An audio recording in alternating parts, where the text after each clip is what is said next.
चलिए बच्चों quickly revise करते हैं जो अब तक हमने पढ़ा था और फिर बढ़ेंगे इस टॉपिक में आगे, इस स्टैंडर्ड में हम बढ़ेंगे फिर आगे। अब तक सर हमने क्या पढ़ लिया था, क्विकली जरा उसको भी देख लेते हैं ताकि फिर हम आगे बढ़ जाएं। सर अब तक हमने पढ़ा था IFRS 15 revenue from contract with customers किस किस को रिप्लेस करके आया, हमें ये बात पता थी। फिर हम आगे बढ़े थे, हमने कहा था सर 5 स्टेप मॉडल है। 5 स्टेप मॉडल में पहला मॉडल था कि आपको क्या चीज है कॉन्ट्रैक्ट, उसको आइडेंटिफाई करना। कॉन्ट्रैक्ट हमने कहा can be written, can be oral, can be implied. Contract के कितने केसेस थे? 5 केसेस थे। हमने कहा सर उसमें सबसे पहला केस कौन सा था? उसके अंदर सबसे पहला केस था, मतलब 5 क्राइटेरिया थे। पहली चीज अप्रूव्ड होना चाहिए, दूसरी चीज राइट्स एंड ऑब्लिगेशंस आइडेंटिफाइड हो, तीसरी चीज पेमेंट टर्म्स एंड कंडीशन हो, चौथी चीज कमर्शियल सब्सटेंस हो, पांचवी चीज थी कंसिडरेशन रिसीवेबल का प्रोबेबल हो। फिर हमने कहा सर अगर हमें एक अमाउंट मिल गया नॉन रिसीवेबल, क्या उसको रेवेन्यू के तौर पर रिकॉग्नाइज कर लो? उसने कहा हाँ, अगर कॉन्ट्रैक्ट टर्मिनेट हो रहा है तब, या तुमने अपने हिस्से का, अगर तुम्हें लग रहा है कोई एक क्राइटेरिया मीट नहीं हुआ तो तुम्हें रेवेन्यू तब भी रिकॉग्नाइज कर लेना अगर तुमने अपने हिस्से का काम कर दिया और तुम्हें अमाउंट मिल चुका है जो कि नॉन रिफंडेबल है। सर फिर हम आगे बढ़े थे, हमने कहा परफॉर्मेंस ऑब्लिगेशन, वो काम जिसके पैसे मिले। यहां पर मसला होता है कि सवाल में कब एक परफॉर्मेंस ऑब्लिगेशन है और कब एक से ज्यादा है। तो हमने कहा बायर भी उनसे अलग अलग बेनिफिट ले सकता हो और सेलर के लिए भी वो अलग अलग हो, उनकी एक अलग अलग वर्थ हो, वो हो। सही है सर। हमने इसके ऊपर डिफरेंट सवाल भी देखे थे, चीजें भी देखी थी कि अगर एक दीवार है तो दीवार की सेलर के लिए अलग अलग वर्थ है, या हम नहीं है सेलर के लिए तो अलग अलग है लेकिन बायर के लिए वो एक ही है। लेकिन हमने कहा था वो जो एक वॉशिंग पाउडर वॉशिंग मशीन वाला था उस एग्जांपल में हमने देखा अलग अलग है। सर फिर हम आगे बढ़े थे, हमने कहा था ट्रांजैक्शन प्राइस ये शरारतों का मजमुआ है, यहाँ पर डिफरेंट तरह की चीजें थी। तो हमने कहा था ट्रांजैक्शन प्राइस के केस में जब हम आए थे तो हमने पढ़ा था सर ट्रांजैक्शन प्राइस के अंदर हमारे पास जो है क्या होती है, वो पैसे जो हमें मिल रहे हैं उसमें से वो पैसे माइनस कर दो जो किसी और के बिहाफ पे मिले। फिर हमने कहा इसमें 4 चीजें ऐसी हैं जो कि इसमें शरारतें लेकर आएंगी। पहली चीज क्या थी सर हमारे पास? हमने कहा पहली चीज थी हमारे पास non cash consideration. Non cash consideration जब होती है तो हमने कहा उसको हम रिकॉग्नाइज करते हैं फेयर वैल्यू। कौन सी फेयर वैल्यू पे? At the time of completion. Sir फिर हम आगे बढ़े, हमने कहा अगली चीज क्या थी हमारे पास? हमारे पास थी कि हमारे पास कंसिडरेशन पेबल टू कस्टमर, तो हम नेट ऑफ पे रिकॉग्नाइज कर रहे होते हैं। फिर हमने कहा सर तीसरी चीज थी वेरिएबल कंसिडरेशन। वेरिएबल कंसिडरेशन क्या होती है? हमने कहा वेरिएबल कंसिडरेशन फ्यूचर में कुछ कंसिडरेशन के अंदर वेरिएबिलिटी हो। और फिर हमने सर पढ़ा था कि जब ये वेरिएबल कंसिडरेशन होती है, वेरिएबल कंसिडरेशन जब होती है तो हमने कहा सर इसके अंदर 2 बातें होती है। हमने कहा पहली बात क्या और दूसरी बात? तो हमने कहा वेरिएबल, ये है हमारा IFRS 15 लेक्चर 3। तो हमने कहा वेरिएबल कंसीडरेशन, वेरिएबल कंसीडरेशन के अंदर हमने कहा कि सर 2 बातें होती हैं। एक हमने कहा एक होता है कि इसमें हम जाएं सिंगल मोस्ट लाइकली, और दूसरा होता है एक्सपेक्टेड वैल्यू। मैंने कहा था कुछ नहीं बताए बाय डिफॉल्ट, पेपर में समझ में नहीं आए तो इस पे जाएं। लेकिन सर इसका एक छोटा सा क्राइटेरिया भी है। क्या क्राइटेरिया है? मतलब जिसको हम डिफरेंशिएट करेंगे, मैं अभी इसके ऊपर बात करने वाला हूं कि सिंगल मोस्ट लाइकली और एक्सपेक्टेड वैल्यू में क्या फर्क है, क्या इनका है क्राइटेरिया। तो आ जाए सर, अब सुनिएगा। यूजुअली हम सिंगल मोस्ट लाइकली पे जाते हैं, लेकिन एक्सपेक्ट मैं सिंगल मोस्ट लाइकली का मतलब क्या है सर? जब आपके पास ऑप्शंस कम हो, हाँ या ना वाली सीन हो। मैं तुमसे पूछूं तुम्हारी शादी होगी, तो आपने कहा हाँ या ना। मैं आपको कह दूं कि भाई सपोज करें इंशाल्लाह FFR की इस क्लास में से हमारे पास गोल्ड मेडल आएगा। क्या आएगा?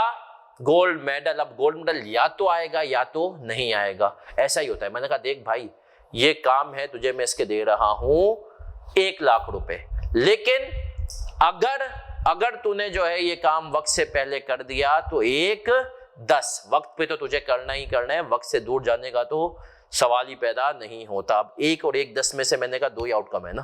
तो हमने कहा व्हेन आउटकम्स आर लेस, जब आउटकम्स कम होंगे तब हमने कहा हम जाएंगे इस पे व्हेन आउटकम्स आर लेस। और हमने कहा जब आउटकम्स आर मोर, हमने कहा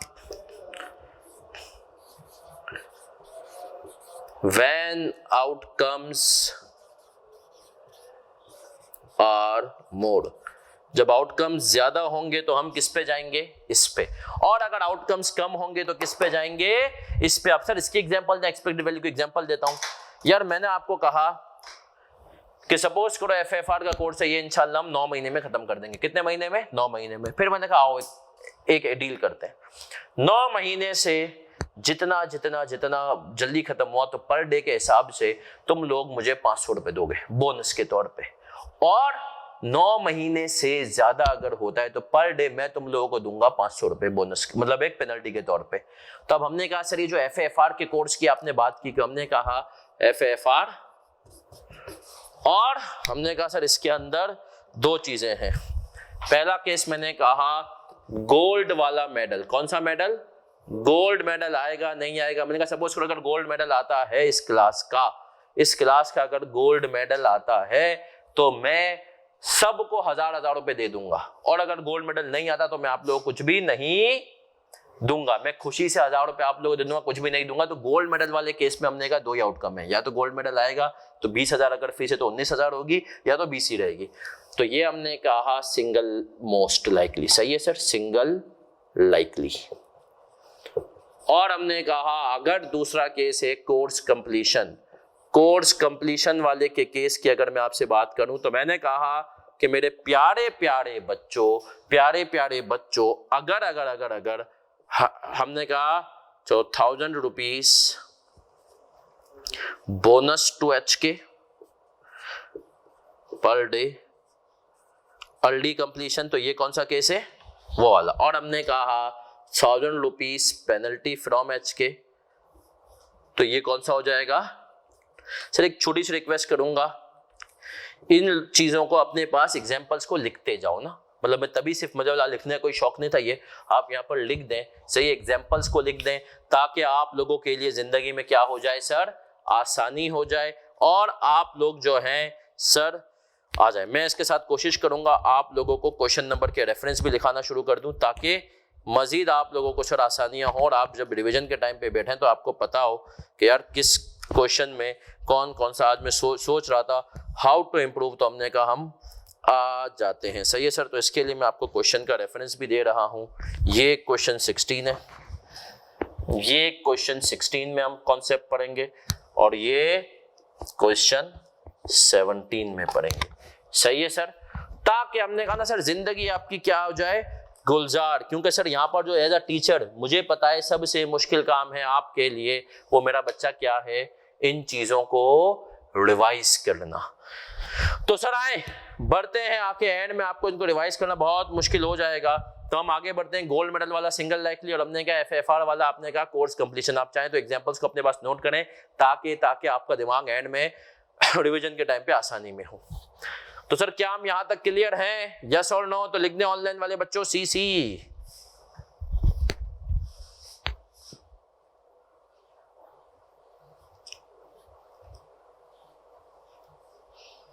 चलें, दैट्स वेरी गुड, आ जाएं। चलें सर जल्दी से कॉपी करें भाई फिजिकल वाले, ताकि हम बढ़ जाएं आगे।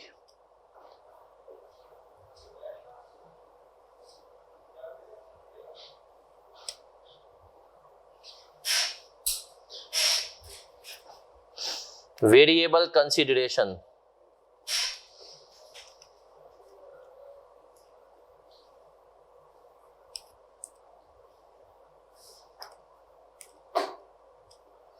एक मिनट रुकिएगा बस बच्चों, ताकि मैं यहां पर हैंड आउट खोल लूं।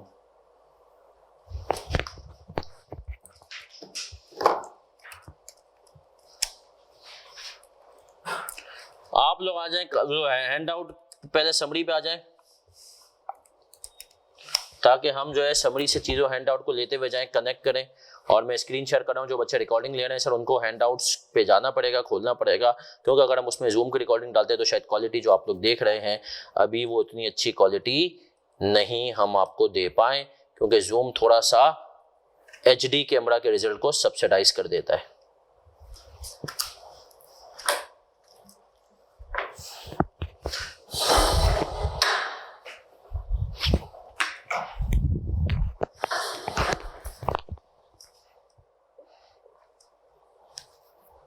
चलें जी बच्चों, स्क्रीन आपको नजर आ रही है?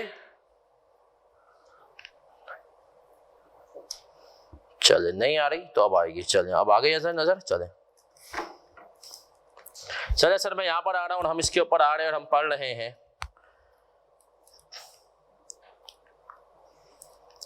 हम पढ़ रहे हैं पहले वेरिएबल कंसीडरेशन में क्या कह रहा है। Examples are discounts, rebates, refunds, concessions, incentives, performance bonuses, penalties and contingent payments. Variable consideration must be what? हमने कहा must be estimated using either expected value method based on probability weighted average amounts within a range for large number of similar contracts. सही है sir? For large number, single most likely outcome amount within a range that is most likely to eventuate. हमने कहा where there are a few amounts to consider. सही है sir, वही बात, few amounts to consider हो. Transaction price can include variable consideration only if it is highly probable that subsequent change in estimate would not result in reversal of revenue. आखिरी line को एक दफा फिर से पढ़े ताकि मैं आपको इसका भी कॉन्सेप्ट दूं और आगे बढ़ाऊं। एग्जांपल्स को एक्सपेक्टेड वैल्यू में, सिंगल में खुदारा बच्चों लिखते हुए जाएं ताकि आसानी हो। TP can include only variable if it is highly probable subsequent change in estimate would not result in reversal of revenue. अब इधर देख लेना मेरा प्यारा प्यारा बच्चा, इधर देख लेना सर। सपोज करो एक कॉन्ट्रैक्ट है,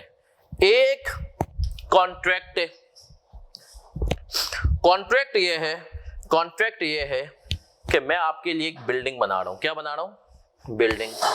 मैंने कहा बिल्डिंग बना रहा हूं भैया, उसकी कॉस्ट आप मुझे दे रहे हैं 1 करोड़ रुपए। कितने दे रहे हैं? 1 करोड़। अब हमने कहा सर आप मुझे इसकी कॉस्ट दे रहे हैं 1 करोड़ रुपए, ये आखिरी पॉइंट को समझा रहा हूं। और आपने एक इंसेंटिव, आपने कहा देखिए सर आप जब बिल्डिंग बना लेंगे ना, तो आपने कहा हमने एक वैल्यूअर रखा है, एक सिविल इंजीनियर रखा है, उसको किसी काम में तो लेकर आए बेचारे सिविल इंजीनियर को। सही है, और बहुत अच्छा फील्ड है, लेकिन हमारे मुल्क में वो उसकी कर। सर हमने कहा कि हम एक सिविल इंजीनियर रखा है और वो अगर आके इवेल्युएट करेगा सर आपका काम, अगर अच्छा लगा ना आपका काम तो 1 करोड़ तो कंफर्म है। हम आपको इसके ऊपर हम 10 लाख का 1 मिलियन का बोनस भी देंगे। सही है सर, 0.1 करोड़ का बोनस भी होगा। अब ये बात मेरे लिए है, हसन खानानी के लिए है कि मैं 1 करोड़ समझूं या 1.1। तो कह रहा है तुम 1.1 तब समझना जब तुम्हें पूरा यकीन हो कि तुम आज अगर 1.1 के हिसाब से अकाउंटिंग शुरू करोगे, बिल्डिंग बनने में 2 साल लग जाएंगे, तो तुम रेवेन्यू अगर 1.1 के हिसाब से, नंबर ऑफ डेज के हिसाब से कोई भी मेथड होगा, आपको याद होगा स्टेज ऑफ कंप्लीशन बचपन में पढ़ा था, इनपुट आउटपुट करोगे तो इस 1.1 में से जो 0.1 इजाफी है इसको रिवर्स ना करना पड़े, उसी सूरत में तुम 1.1 को अपनी ट्रांजैक्शन प्राइस समझना। अगर तुम्हें लगता है कि नहीं यार मुझे नहीं पता, कि तुम बोलो यार मैं कॉन्फिडेंट नहीं हूं, पता नहीं मेरा काम सिविल इंजीनियर को पसंद आए नहीं पसंद आए, तो आप 1 करोड़ को ही अपनी ट्रांजैक्शन प्राइस समझना। तो वो दूसरे पॉइंट में जो कह रहा है ना कि ट्रांजैक्शन प्राइस में वेरिएबल एलिमेंट तब लोगे जब तुम्हें पूरा यकीन हो कि ये जो वेरिएबल एलिमेंट है 0.1 यहाँ पे वेरिएबल है ना, इसको तुम्हें रिवर्स ना करना पड़े तब लोगे, वरना नहीं लोगे। क्या हम क्रिस्टल वाले क्लियर हो गए? यहाँ पे पक्की बात है। तो हमने कहा सर आए, और अब हम जाएंगे सवालात की तरफ। सवालात इंपॉर्टेंट हैं, सवालात जो है करना बहुत ज्यादा जरूरी है। जी बेटा, कोर्स कंप्लीशन वाली जो एग्जांपल है मेरा बच्चा तहा, वो जो है तलहा, वो उसकी है एक्सपेक्टेड वैल्यू की मोर देन 1। सही है कर, क्योंकि सर पर डे के हिसाब से पेनल्टी है ना, तो आप सोचें 1 दिन भी ज्यादा हो, पहले कंप्लीट करवा सकता हूं, 2 दिन भी, 3 दिन भी। तो सर अगर आउटकम कम हो, 1-2 हो, तो हमने कहा सिंगल मोस्ट लाइकली। आउटकम 1-2 से ज्यादा हो तो हमने कहा एक्सपेक्टेड वैल्यू। हाँ यस सर, क्वेश्चन नंबर 16 आपको ये सिखाएगा, तो उसके लिए पहले हमें क्वेश्चन नंबर 16 पे जाना भी तो पड़ेगा। यस सर, स्क्रीन आपको नजर आ रही है। समरी वाले हैंडआउट को हमने पहले पेज नंबर 2 से हमने पढ़ लिया। अब हम आएंगे और अब हम सर ये summarise all our last day revision, ठीक है। अब आपके पास दूसरा जो हैंडआउट है हमारा, उसके सफे पे आ जाएंगे और आप वो होगा सफा नंबर 16 का question number 16। Penalty give rise to variable consideration. Million on 1 November 2018। Dates are important, underline करो, रिक्वायरमेंट पहले पढ़नी, आदत डालनी क्लास में।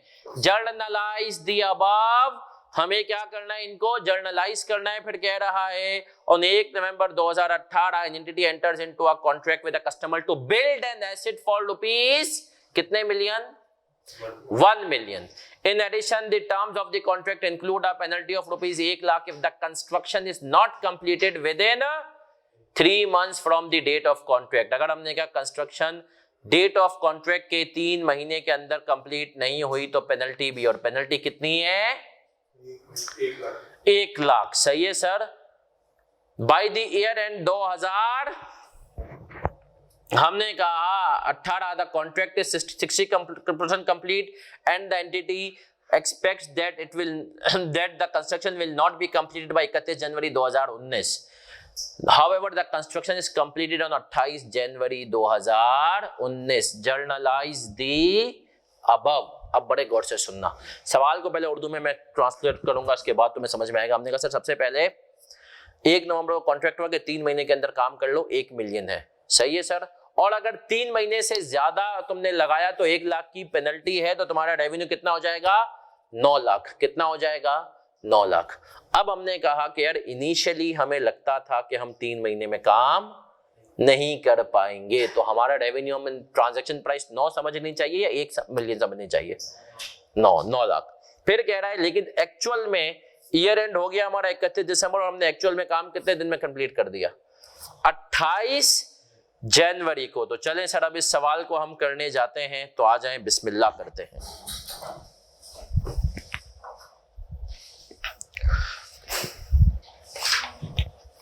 चलें सर, अब मैं क्या करने जा रहा हूं, अब मेरा प्यारा प्यारा बच्चा, मैं इसको हम मिटा दूंगा ये वाली चीज को,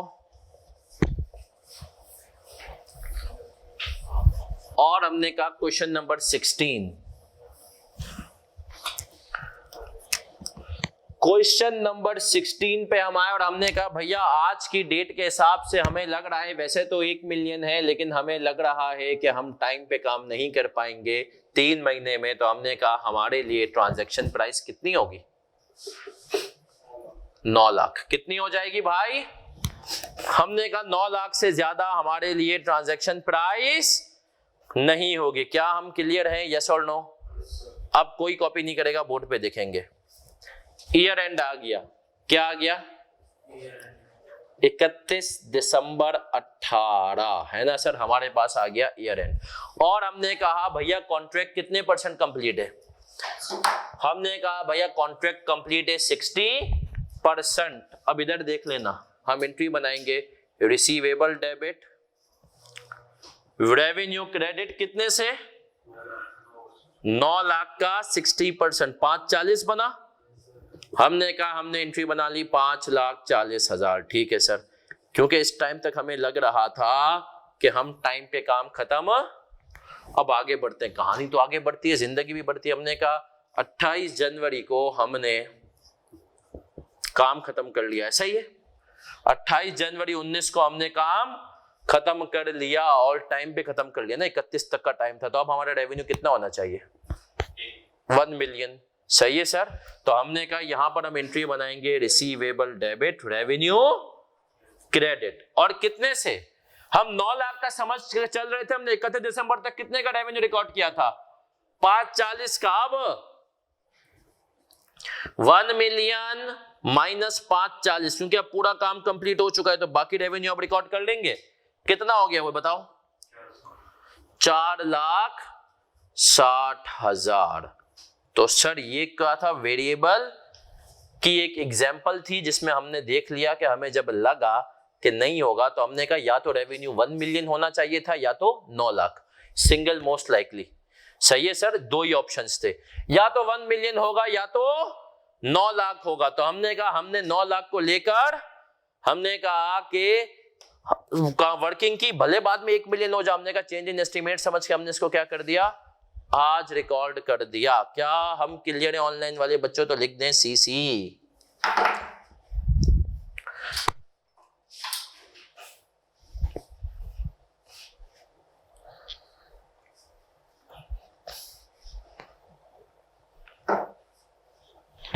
और कॉपी भी करते जाएं।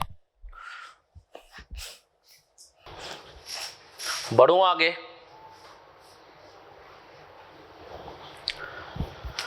चलिए सर, अब आएंगे क्वेश्चन नंबर 17 पे मेरे प्यारे बच्चों।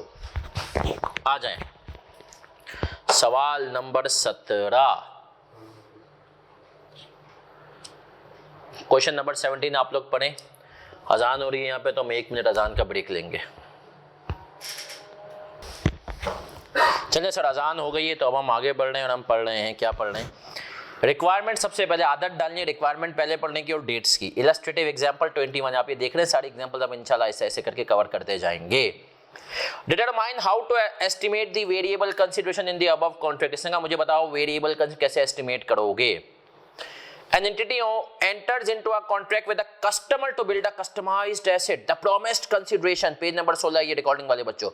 The promised consideration is rupees 2.5 million, but that amount will be reduced or increased depending on the timing of completion of the asset. हमने कहा भाई 2.5 है, लेकिन ये कंफर्म नहीं है, ये रिड्यूस होगा या तो इंक्रीज हो जाएगा।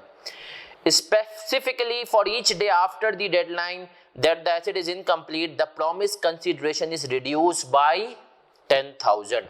एक दिन का डिले कितने रुपए से माइनस करता जाएगा? 10,000.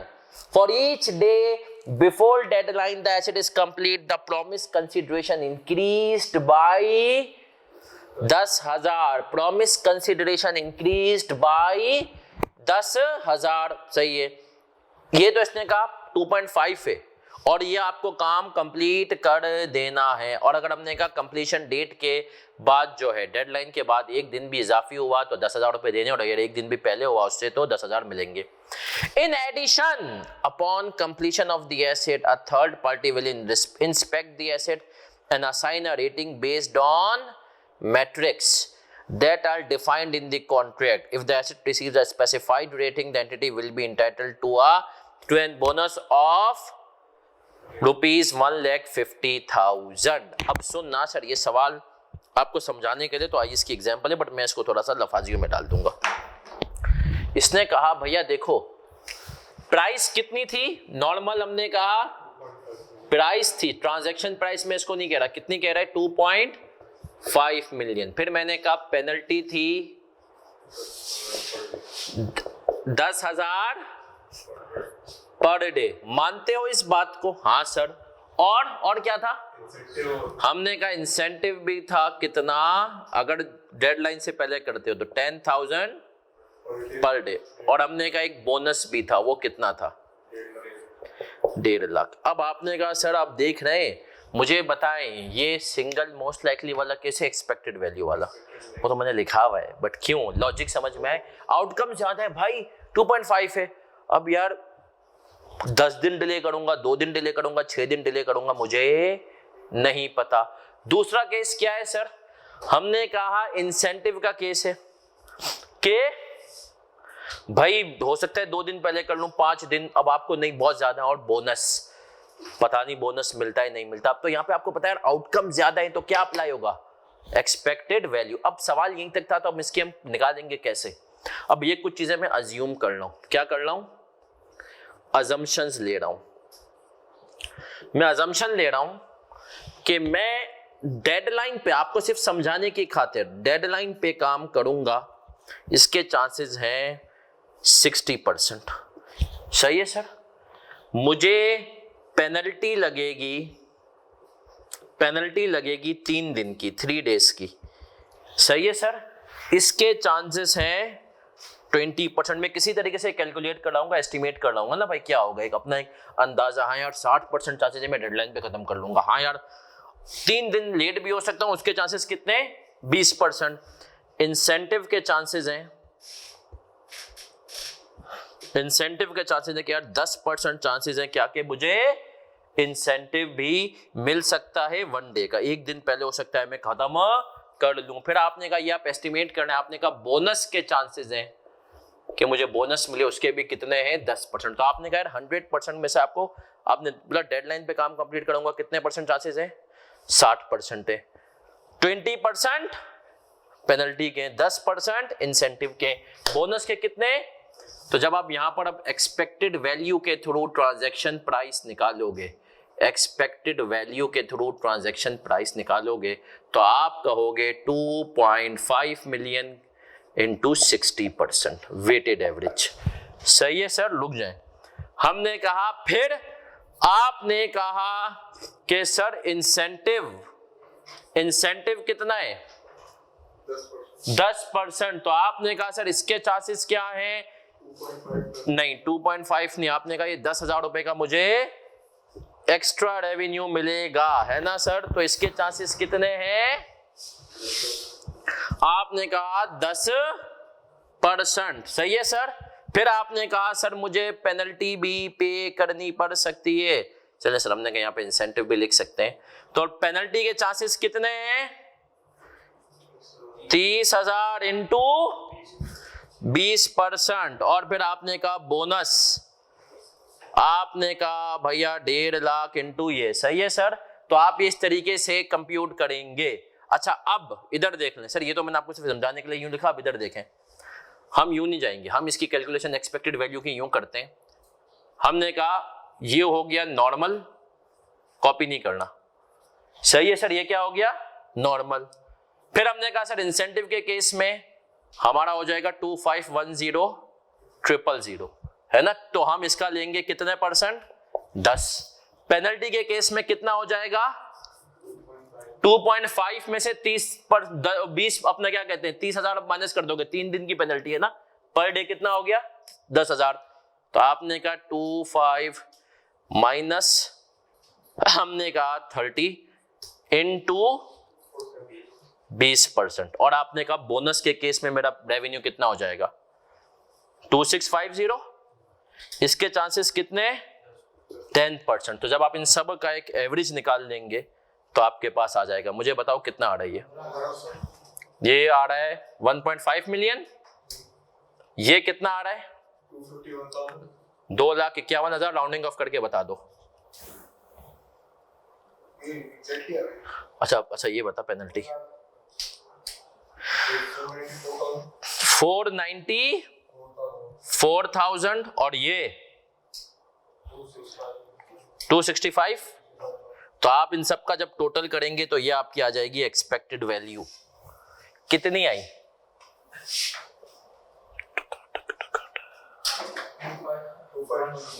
2510। तो आपने कहा सर ये आ गई हमारी ट्रांजैक्शन प्राइस। सही है सर। अब हमने कहा इन सब को अकाउंट फॉर करने के बाद हमारी ट्रांजैक्शन प्राइस कितनी है? ये आ गई जी। मोइस कुछ कह रहा था। बोनस का कंडीशनल राइट तो नहीं है ना, अगली पार्टी बोले कि भाई वो रेटिंग। हाँ लेकिन हमने कहा लेंगे ना। नहीं बेटा, अगर हमने कहा एक बच्चे का सवाल आया है, 2 सवाल आते हैं, मैं इन दोनों को एड्रेस करता हूँ। एक बच्चे ने कहा है कि सर बोनस का अनकंडीशनल राइट तो नहीं, वो तो अगली पार्टी के कोर्ट में। सही है। लेकिन हमने कहा नहीं सर, हम ये अज्यूम करते हैं कि अगली पार्टी साफ है, शफाफ है, सब कुछ है, हमें उसके हिसाब से मिल जाएंगे। हम पाकिस्तान में नहीं है कि डंडी मारे वो, नहीं देंगे। जैसे पाकिस्तान में होता है ना। मुझे यहाँ से एक बात याद आ गई, चलो मैं आपको एग्जाम्पल, प्रैक्टिकल एग्जाम्पल बता देता हूँ। हमने जब CA किया तो एक आधी इंस्टीट्यूट होते थे। सही है। उसमें भी एक मसला था, वो कहते थे तुम टेस्ट देकर आओ। टेस्ट 3,000 रुपए का था उस टाइम पे। मैं आपको बता रहा हूँ 2009 की बात है जब मैंने CA शुरू किया।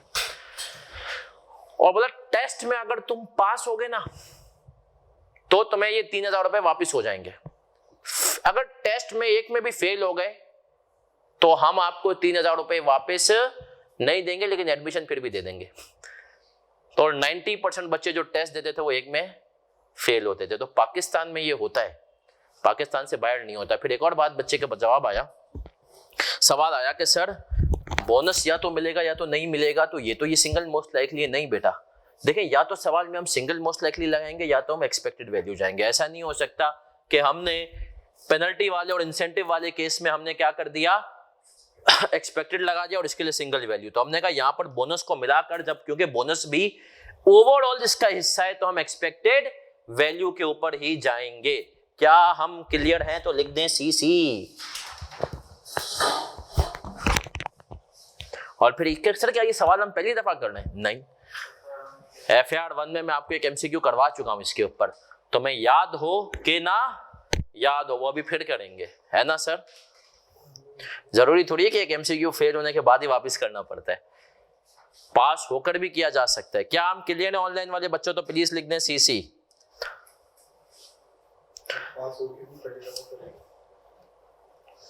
फिर मुझसे नहीं पढ़ा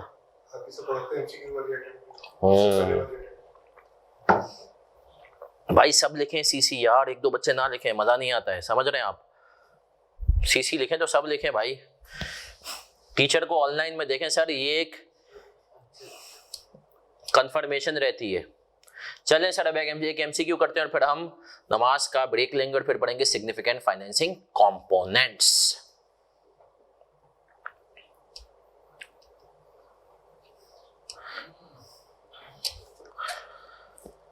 चलें सर अब आएंगे हम सफा नंबर MCQ, मुझे आज तक याद है MCQ का नंबर है 34। अब फिर से ये FAR 2 वाले बच्चों को कराना, अल्लाह अकबर। पेज नंबर 10 पे आ जाएं, MCQ नंबर 34, और मुझे इसका आंसर, आप लोग बड़े हो गए हैं, खुद पढ़ेंगे खुद करेंगे, और मुझे इसका आंसर विद इन 30 सेकंड्स चाहिए पढ़ने के साथ।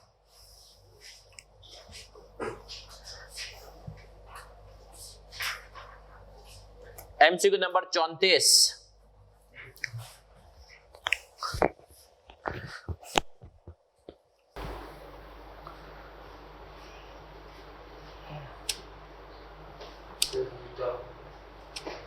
कितने लोग कह रहे हैं बीटा?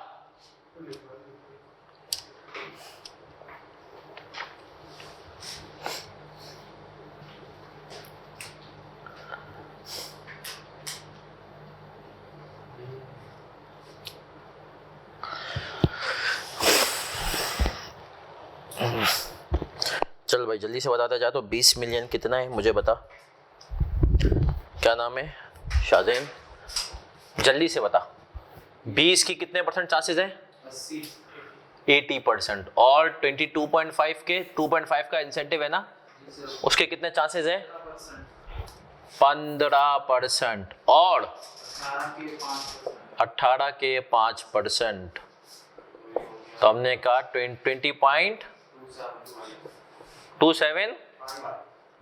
सही है सर। तो ये MCQ अगर हमें क्लियर है तो अभी हमने ये पढ़ा वेरिएबल कंसीडरेशन। अब हम पढ़ेंगे मोस्ट इंपॉर्टेंट इसमें सिग्निफिकेंट फाइनेंसिंग कंपोनेंट। क्या होता है, क्यों होता है, उसका ताल्लुक लीज के साथ कैसे है, जो आप पढ़ चुके हैं, है ना सर, वो हम पढ़ रहे हैं, पढ़ेंगे। तो एक काम ये करते हैं सर, नमाज का ब्रेक लेते हैं 20 मिनट का, और 20 मिनट के नमाज के ब्रेक के बाद मिलते हैं हम। 7:27 हो रहे हैं तो हम मिलेंगे, कितना हो गया भाई 20 मिनट? 47। सही है सर, 47 आ जाए। हम मिलते हैं नमाज के ब्रेक के बाद। मायूस ना हो इंशाल्लाह, अल्लाह ने फॉर्म्स, मैंने अभी बहुत सारे बच्चों को समझाया, मैंने कहा यार थोड़ा सा रुको, अभी जिस तरीके से फॉर्म्स खाली हो रही है ना, अभी और हायरिंग होगी, और सिर्फ हायरिंग नहीं होगी इंशाल्लाह, आप देखेंगे बेतहाशा, मतलब आप देखेंगे हायरिंग होगी अगले 6 महीने में इंशाल्लाह।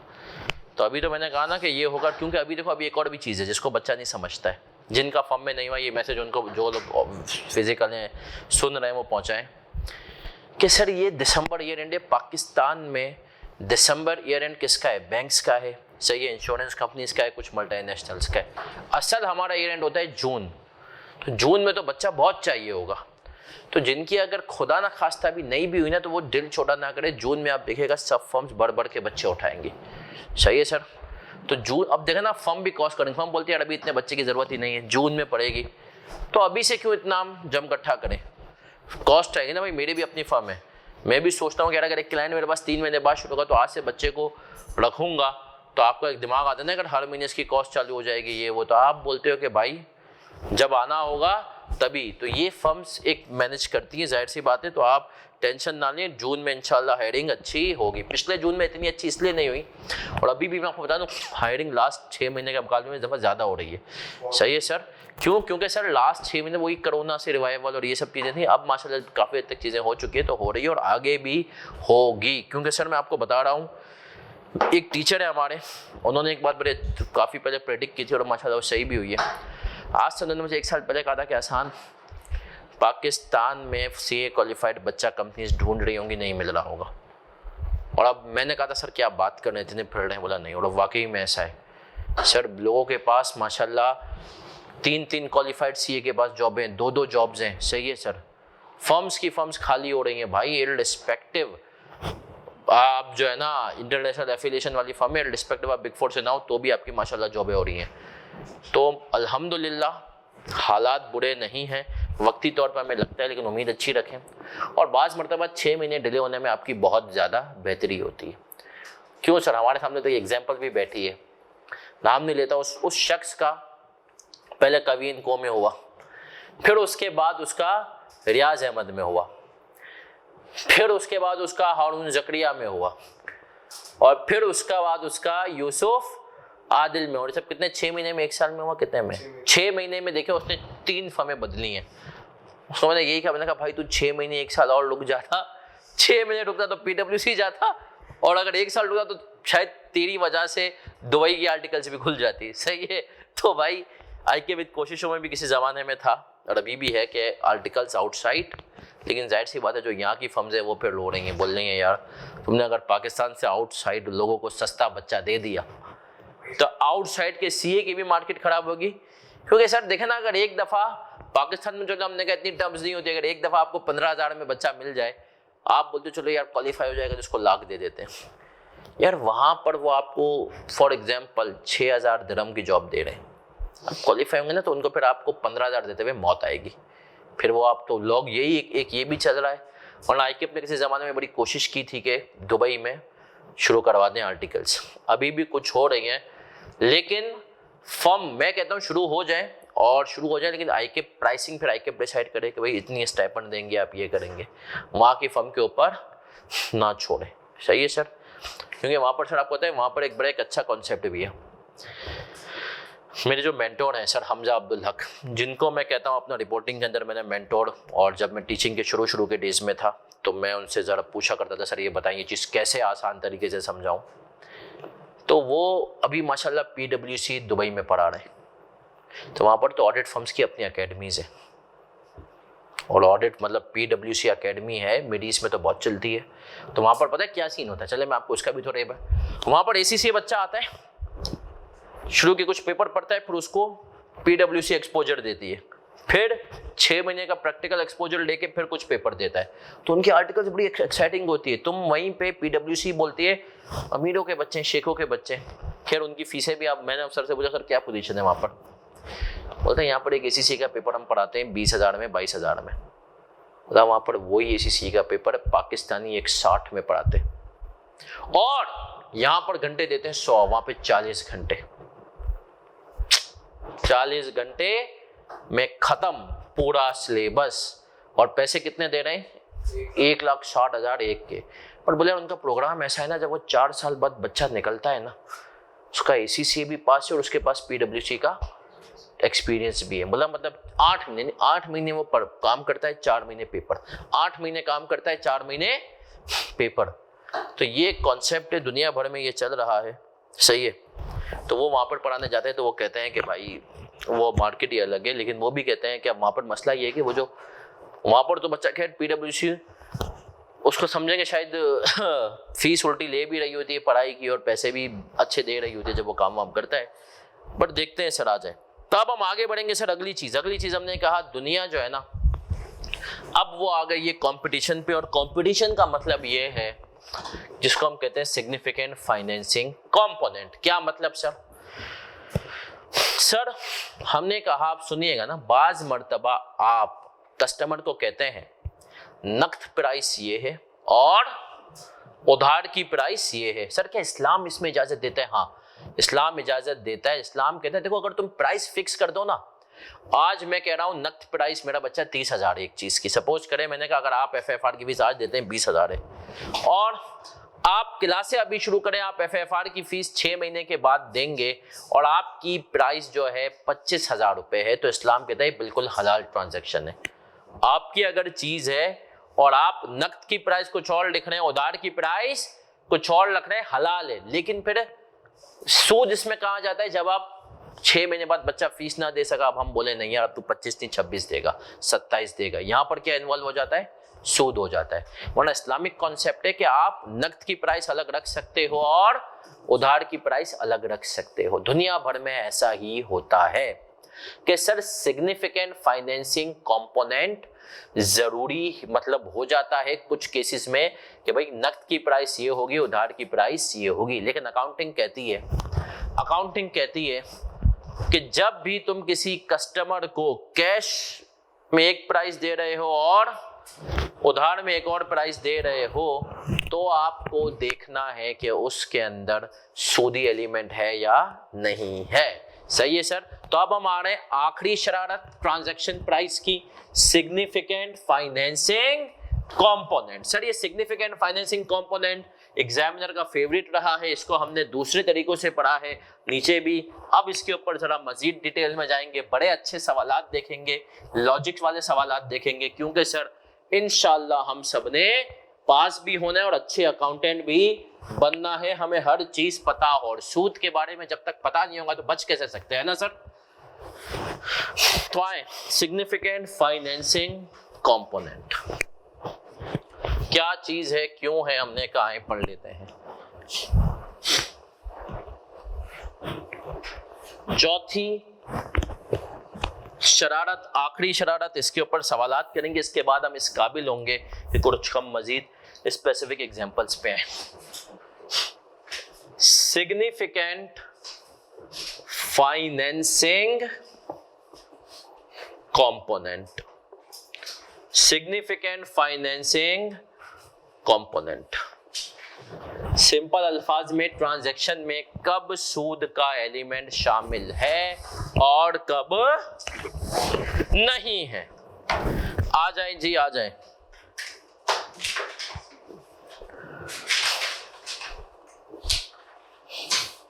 समरी वाले हैंडआउट पे आ जाएंगे, और हैंडआउट जिसके पास नहीं है किसी के साथ बैठ जाओ, मैं नीचे से ला दूंगा। समरी वाला हैंडआउट सफा नंबर 2 आपको नजर आ रहा है, मुस्कुराते हुए सिग्निफिकेंट फाइनेंसिंग कंपोनेंट, हम उसके ऊपर आ रहे हैं। If timing of payments specified in contract provides either customer or entity with significant benefit of financing the transfer of goods or services transaction, price is adjusted to reflect financing component of contract। अब sir यहां पर इसने एक word लिखा है either customer or entity, either customer or entity. क्या कहा मैंने, आइदर कस्टमर और एंटिटी। मतलब सर जब भी फाइनेंसिंग का एलिमेंट होता है तो यूजुअली वो किसको बेनिफिट देता है, कस्टमर को। किसको बेनिफिट देता है, कस्टमर को, कि उसको चीज इंस्टॉलमेंट में मिल जाती है। लेकिन क्या ये एंटिटी को भी बेनिफिट दे सकता है, बिल्कुल दे सकता है। मैं आपको बताता हूं सर कैसे। पहली एग्जांपल आजकल की दुनिया में बड़ी कॉमन है, जो हमने कहा कि आप गाड़ियां ले लें इंस्टॉलमेंट पे, है ना सर। कोई भी चीज ले लें किस पे, इंस्टॉलमेंट पे। 1 साल की इंस्टॉलमेंट में तुम्हें आज बाइक भी मिल जाती है। सही है सर। आपने कहा वकार इलेक्ट्रॉनिक्स वगैरह। अब वो कह रहा है भैया सपोज करो आजकल 70 कितने की चल रही है, 65,000। हाँ सर इतनी है। यूनिक वाली लो यार। तुम लोग कौन से जा रहे हो बेटा, चाइना की? नहीं हम चाइना, हम नहीं है भाई, हम चाइना। सही। हमने कहा 65,000 की है। उसने कहा कि भैया तुम इसको दे दो 12 इंस्टॉलमेंट में, तकरीबन एक इंस्टॉलमेंट बनी 5,500 की। सही है सर। अब यहाँ पर बेनिफिट किसको हो रहा है, कस्टमर को। सही है। लेकिन सर सामने एक और बंदे को भी हो जाए, किसको, मैं आपको बताता हूँ। रियल एस्टेट इंडस्ट्री में अगर आप जाएंगे ना, तो रियल एस्टेट इंडस्ट्री में जाएंगे वो आपको कहते हैं देखें सर आपकी एक इंस्टॉलमेंट है, उस पर आपको इतने पैसे देने। लेकिन अगर आज आप हमें एक साथ मतलब 2 साल में, अभी जो है जगह बनना भी शुरू नहीं हुई, वो कह रहा है कि सर आप हमको देंगे फॉर एग्जाम्पल महीने की 3 लाख की इंस्टॉलमेंट। कितने की, 3 लाख की। और ये आप हमें देंगे 3 साल तक, तो तकरीबन 1 करोड़ 8 लाख बन जाएगा। सही है। अगले ने कहा 3 लाख इंटू 36, अगर आप हमें इंस्टॉलमेंट में देते हैं 1 करोड़ 8 लाख। सही है सर।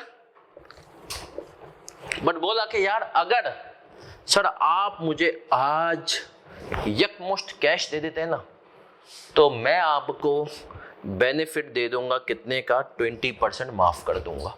कितना माफ कर दूंगा, 20% माफ। अब इस केस में आपको पता है बेनिफिट किसको हो रहा है, बिल्डर को, एंटिटी को, क्योंकि उसके पास अगर आज इतना कैश, देखिए क्योंकि सर इंटरेस्ट जो है ना वो तो इन्फ्लेशन के हिसाब से होगा, लेकिन उसके बाद आज इतना कैश आ जाएगा तो उस कैश को मजीद बिजनेस वगैरह में यूज कर सकता है। तो इसने कहा जरूरी नहीं है सिग्निफिकेंट फाइनेंसिंग के अंदर कस्टमर को ये आसानी हो कि उसको एक चीज उधार पे, देखें याद रखें सर इंटरेस्ट जो होता है ना कमाने वाले को ना यूजुअली इतना बेनिफिट नहीं देता। एक तो हराम है मजहब के हवाले से, वैसे भी इंटरेस्ट क्या होता है, मिनिमम रेट होता है ना बिजनेस में, तो इंटरेस्ट कमाने वाले को इतना बेनिफिट नहीं देता जितना काउंटर पार्टी को दे रहा होता है, जितना कस्टमर को। लेकिन हमने कहा कमाने वाले को कब मिलेगा, जब वो एक चीज पैसे एडवांस में ले लेगा। फ्लैट की नॉर्मल वैल्यू हमने कहा 1 करोड़ 8 लाख थी, लेकिन तुम इसको 20% डिस्काउंट में दे रहे हो। क्यों दे रहे हो?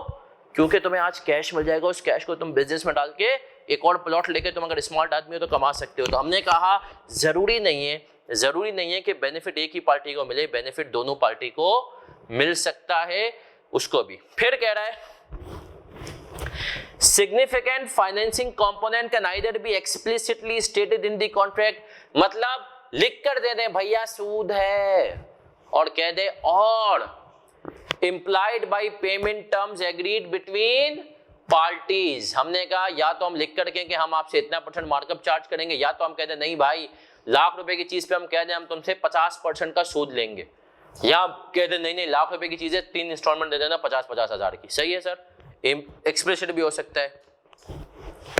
Adjustment for effect of significant financing income is not required if period between transfer and payment is 12 months, और इसने कहा चाहो तो ना करो लेकिन चाहो तो कर भी दो नौयत को देख के। क्या मतलब सर, सुनिएगा, एक मुल्क है जिसके अंदर इंटरेस्ट रेट ही 2% है, उसमें अगर 1 साल का अगर आप सिग्निफिकेंट फाइनेंसिंग भी, तो आपने कहा 2% की प्रेजेंट वैल्यू भी क्या निकलेगी, है ना सर, इंटरेस्ट रेट ही कम है, अगर सूदी रेट ही कम है तो 2% लाख रुपए के 1,02,000 रुपए क्या चीज है।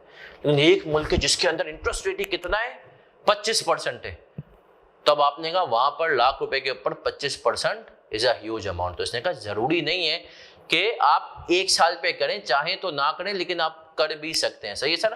फिर कह रहा है factors to consider in determining whether a contract contains a significant financing component are difference between promise consideration and cash।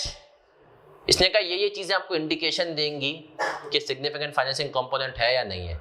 Difference बहुत ज्यादा है किसमें, कैश प्राइस में और हमने कहा जितने आपको मिलने वाले हैं। आज एक चीज में लाख की दे रहा है सुजुकी, और कह रहा है अगर बाइक, यही बाइक मतलब सुजुकी हमने कहा कौन सी चल रही है आजकल 150, इसने कहा नॉर्मल लेते हो 2,75,000 की, लेकिन अगर इंस्टॉलमेंट पे लोगे 3.5 लाख की पड़ेगी। इसका मतलब जो 75,000 है वो क्या है, फाइनेंसिंग कॉम्पोनेंट।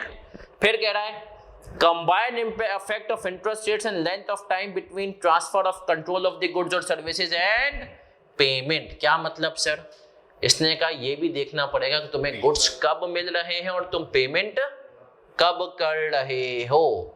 सर एडवांस का केस भी कंस्ट्रक्शन इंडस्ट्री में बहुत होता है। आज बुकिंग करा लो, इतने पैसे दे दो, कब्जा 2 साल के, तो ये एडवांस है। पैसे आज मिल गए, पेमेंट आज मिल गई, कब्जा 2-3 साल के बाद। बिल्डर अपनी ऑब्लिगेशन कब पूरी करेगा, 2 साल के बाद। तो आए सर, पहले हम इसकी एक बेसिक अकाउंटिंग देखते हैं और फिर इसके मजीद सवालात करेंगे। दूसरे वाले हैंड आउट पे आ जाएं, मजीद कॉन्सेप्ट पढ़ेंगे।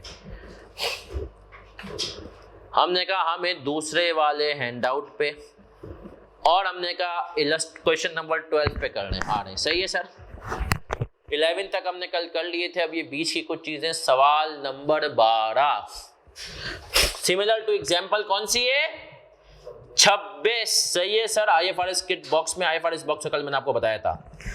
रिक्वायरमेंट पहले पढ़नी है। What should Autocar recognise in its financial statements and when. Voyage Limited intends to buy 30 trucks from Autocar local car dealer. However, due to cash shortage, आज हमने कहा हमारे पास पैसे नहीं है, हम गरीब हैं। Voyage is not liable to pay immediately after planned delivery. Therefore, Autocar agrees that Voyage pays the price after 1 year. इसने कहा भैया 1 साल के बाद देना। अब ये तुम्हें वाज़ेह अल्फाज में बता रहे हैं डिफरेंस के बारे में। Price per 1 truck is ₹32,000. However, Autocar agrees to receive payment in 1 year only if Voyage accepts increased price of 33,000 per year. Autocar cost of 1 truck is 2,28,000. What should auto car recognises in its financial statements and when. इसने कहा अब यहाँ पे कोई हमें rate दिया हुआ interest का नहीं, लेकिन क्या मैं आपसे पूछूं यहाँ पे सिग्निफिकेंट फाइनेंसिंग है? Yes sir. कैश प्राइस कितनी है? 32 और हम कितने ले रहे हैं? 33। तो आए सर सिग्निफिकेंट फाइनेंसिंग की ये एग्जांपल करेंगे हम।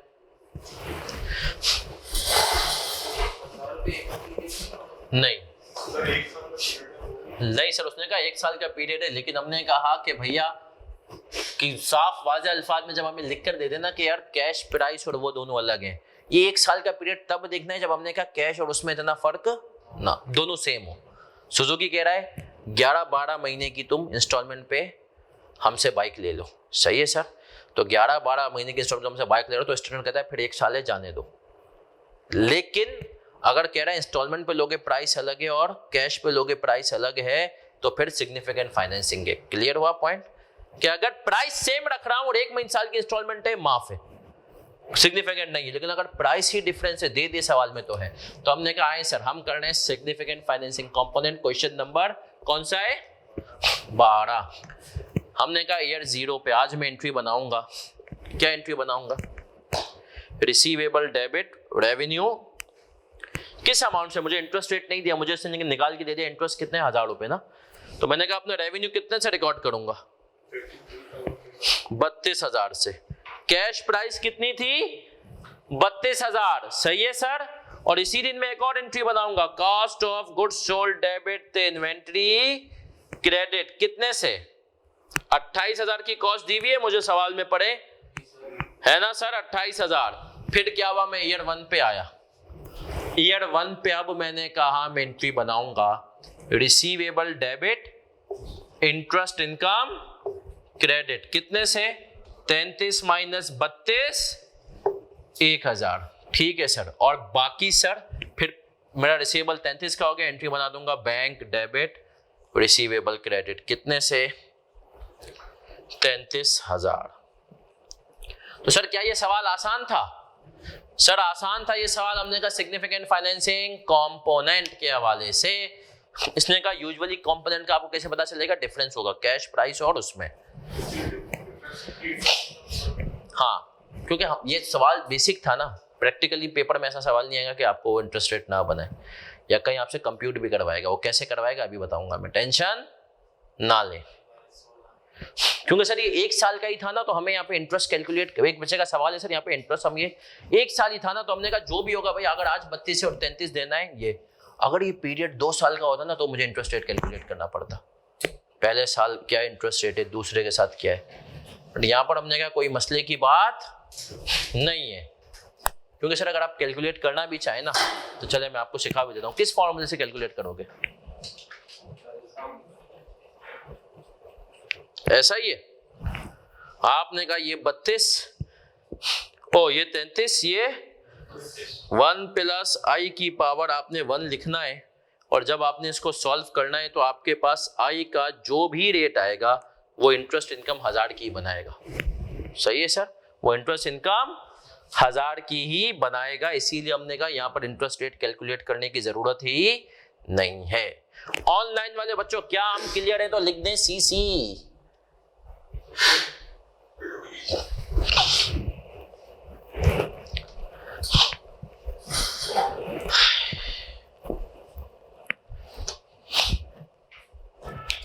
चलें जी, अब बढ़ेंगे आगे। अब हम बढ़ेंगे आगे सर, अगला सवाल करेंगे। ये उम्मीद करता हूं आपने कॉपी कर लिया होगा, तो अगले सवाल पे आते हैं। Question number 13, an entity enters into a contract with a customer to sell an asset. Control, page number 14. Control of the asset will transfer to the customer in 2 years. That is, the performance obligation will be satisfied at a point in. The contract includes 2 alternatives payment options. Payment of rupees 5,000 in 2 years time when the customer obtains control of the asset, or payment of rupees 4,000 when the contract is signed. Customer elects to pay rupees 4,000 when the contract is signed. हमने कहा देख भाई 2 option है, customer को लालच दे रहे हैं, तेरा भी फायदा हमारा भी फायदा। हमने कहा देख एसिड देंगे 2 साल में। गाड़ी आ रही है कोई बहुत ही बढ़िया, टेस्ला ने का बहुत ही बढ़िया गाड़ी है, 2 साल में डिलीवरी मिलेगी। अगर 2 साल के बाद लोगे तो प्राइस 5,000 है, और हमने कहा 5,000 बिटकॉइन। हमने कहा और अगर 2 आज करोगे तो कितनी है, 4,000 है। तो अब ये तुम पर है कि तुम किस पे जाओ। कस्टमर ने कहा भाई मैं तो आज दूंगा। अब सुनना, जब कंट्रोल पास करेंगे तो उस टाइम पे प्राइस कितनी है, इसका मतलब है फेयर वैल्यू 5,000 है। ऐसा ही ना सर चीज की, सही। मैं तुमसे आज, जैसे मैंने यहाँ पे कहा था फ्लैट, एक्चुअल वैल्यू इतनी है लेकिन तुम जल्दी दोगे तो 20% डिस्काउंट है, तो हम इसी पे आ रहे हैं। तो हमने कहा स्टैंडर्ड कहता है रेवेन्यू तो रिकॉग्नाइज करोगे फेयर वैल्यू पे, किस पे रिकॉग्नाइज करोगे। तो आपने कहा इसकी अकाउंटिंग फिर क्या करें। स्टैंडर्ड ने कहा रुको जरा सब्र करो। स्टैंडर्ड ने कहा आओ इसकी अकाउंटिंग तुम्हें सिखाते हैं।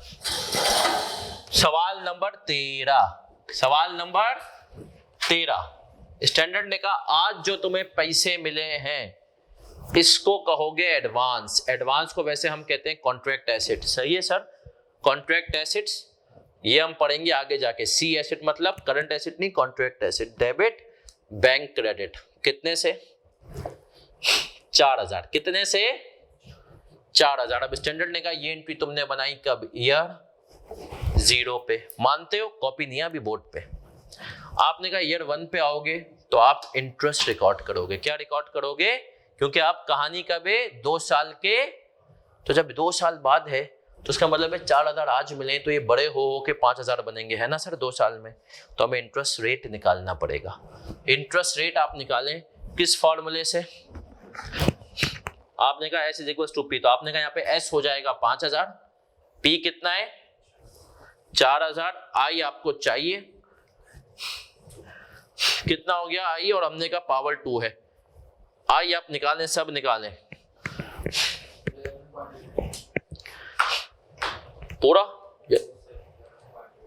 पूरा परसेंट या 1-2% और आगे, पूरा 11.8%। तो आपने कहा 11.8% आप जब इसको सॉल्व करेंगे आपके पास क्या आ जाएगा, I, है ना सर।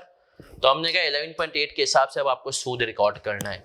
देखें हम ईयर 1 पे आए, हमने कहा advance debit contract asset debit ते रेवेन्यू, और रेवेन्यू क्या, interest income. Interest income credit कितने से, 4,000 इंटू कितना हुआ भाई, 8 नहीं 8 है ना, 472। फिर हम अगले साल आए ईयर 2 पे, एडवांस कॉन्ट्रैक्ट एसेट डेबिट और सूदी इनकम क्रेडिट कितने से। हमने कहा 4472 कैसे आया, 4,000 थे प्लस ये मल्टीप्लाई बाई कितने परसेंट, 528 पूरा ले लें, 528। अब आपने कहा मेरे पास एडवांस का अमाउंट कितना होगा, 4,000 प्लस 472 थे प्लस 528 कितना हुआ। क्या एंट्री बनाऊंगा,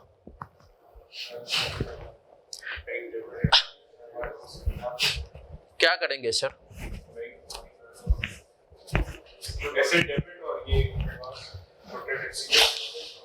अल्लाहु अकबर कबीरा, हमने उल्टा ही काम कर दिया। हमें पैसे मिले थे, दिया नहीं थे हमने। बैंक डेबिट एडवांस, हमें सर लाइबिलिटी थी ना हमें। ओहो, इंटरेस्ट एक्सपेंस डाला और एडवांस है ना सर 472, और यहां पर क्या करेंगे,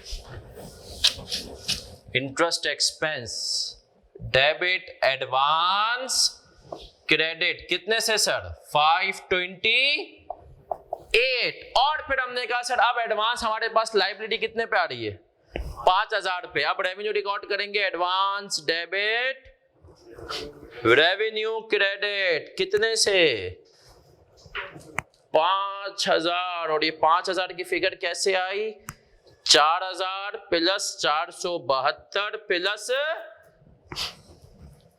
क्या हम क्लियर है सर।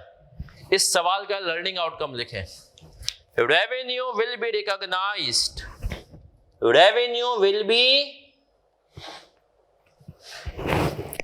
रिकॉग्नाइज, यस सर, सभी का यू आर राइट। कॉन्ट्रैक्ट, हम कॉन्ट्रैक्ट एसेट की दुनिया में चल रहे थे। कॉन्ट्रैक्ट लाइबिलिटी, हो हमने कहा revenue will be recognised on fair value in case of advance payment. Revenue किस पे रिकॉग्नाइज करेंगे? फेयर वैल्यू पे, in case of advance payment. Sir clear है हमें ये?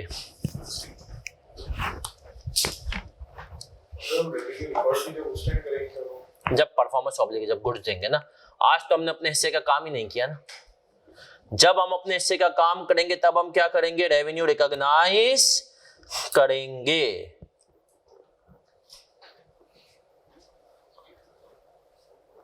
बढ़े आगे सर। क्योंकि अगला सवाल करने से पहले हमें एक कॉन्सेप्ट करना पड़ेगा।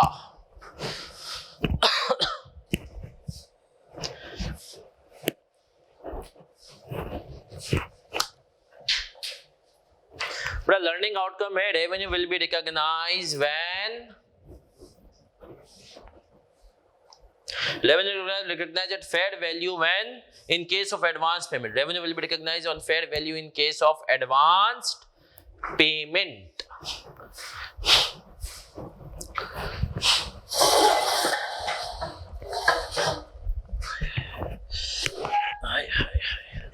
यस सर, लर्निंग आउटकम को यहां भी नहीं छोड़ेंगे FAR2 की तरह, टेंशन ना लें। अब हम बढ़े आगे। सर आए, ये एक्सपेंस हमने क्यों रिकॉर्ड किया? इसको हम कहते हैं नोशनल एक्सपेंस। क्या कहते हैं? क्यों सर ये एक्सपेंस, इंटरेस्ट एक्सपेंस इसलिए रिकॉर्ड कर रहे हैं हम क्योंकि हम कह रहे हैं भाई हमें रेवेन्यू को 5 पे रिकॉर्ड करना है। पैसे कितने मिले? 4। तो इंटरेस्ट अकाउंटिंग हमें यूं समझा रही है जैसे तुम प्रेजेंट वैल्यू के केस में ये अज्यूम करते हो ना कि भाई हम इंटरेस्ट एक्सपेंस हमारा हो रहा है जब पैसे, जब तुम्हें अपना क्या कहते हैं, जब तुम्हें क्या कहते हैं, जब तुम डिसमेंटलिंग वगैरह की ट्रीटमेंट करते हो तो इंटरेस्ट तुम वहाँ पर भी किसी को पे नहीं कर रहे होते हो, तुम क्या करते हो? एक अपना एक्सपेंस बढ़ा रहे होते हो। और यहाँ पर भी ऐसा ही है। और जब तुम्हें पैसे बाद में मिलने होते हैं और तुमने आज सर्विसेज दे रही होती है तो भी तुम प्रेजेंट वैल्यू पर रिकॉर्ड कर रहे होते हो, सही है। और वहाँ पर भी इंटरेस्ट एक्सपेंस डेबिट कर रहे होते हो और अपना इंटरेस्ट इनकम क्रेडिट कर रहे हो तो रिसीवेबल डेबिट कर रहे होते हो। मतलब ये होती है नॉशनल ट्रांजैक्शंस के फेयर वैल्यू पे लाने के लिए आपको एक अदद एडजस्टमेंट करनी पड़ेगी, सही है, ताकि आप रेवेन्यू को फेयर वैल्यू पर रिकॉर्ड कर सकें। तो चले सर, बढ़ूं आगे। अब आए सर, ये तो शायद वो कॉन्सेप्ट था जो आपको याद हो, एक सवाल करते थे हम FAR1 में जुपिटर पास पेपर का। अब ये अगला जो कॉन्सेप्ट है ना वो हमने FAR1 में इतने डिटेल में नहीं पढ़ा, बल्कि शायद पढ़ा ही नहीं है, तो अब यहाँ पर वो पढ़ना जरूरी है। आ जाए समरी के पेज नंबर 2 पे आएंगे मेरा प्यारा बच्चा। समरी के पेज नंबर 2 पे A significant financing component does not exist. इसने कहा ये इंडिकेशंस दे रहा हूं कि फाइनेंसिंग कंपोनेंट नहीं है। अब इसको पढ़ते हैं। Timing of transfer of control of goods और सर्विसेज इज एट कस्टमर्स। इसके आगे लिख दो bill and hold. Bill and hold arrangement करेंगे यहां पर भी, लेकिन FAR1 में हमने पढ़ी थी, याद है क्या होती थी? हमने माल तैयार कर दिया, सब कुछ कर दिया, कस्टमर कह रहा है अभी अपने पास ही रख, मैं तुझसे बाद में लूंगा। वो 1 साल बाद ले, 2 साल बाद ले, ये हमने कहा कस्टमर भैया के ऊपर डिपेंड करता है, सही है सर। फिर आए consideration is variable and the amount or timing of consideration is based on factors outside of control of parties। हमने कहा भैया कंसिडरेशन तो वेरिएबल है, लेकिन कंसिडरेशन का अमाउंट जो वेरिएबिलिटी है वो ऐसी कोई चीज़ है जैसे हमने कहा आउटसाइड कंट्रोल। जैसे हमने कहा किसी ऐसी जगह पे हम कंस्ट्रक्शन कर रहे हैं जहाँ पे बारिशें बहुत ज़्यादा होती हैं, कभी बहुत ज़्यादा हो जाती हैं, कभी बहुत कम होती हैं, सही है सर।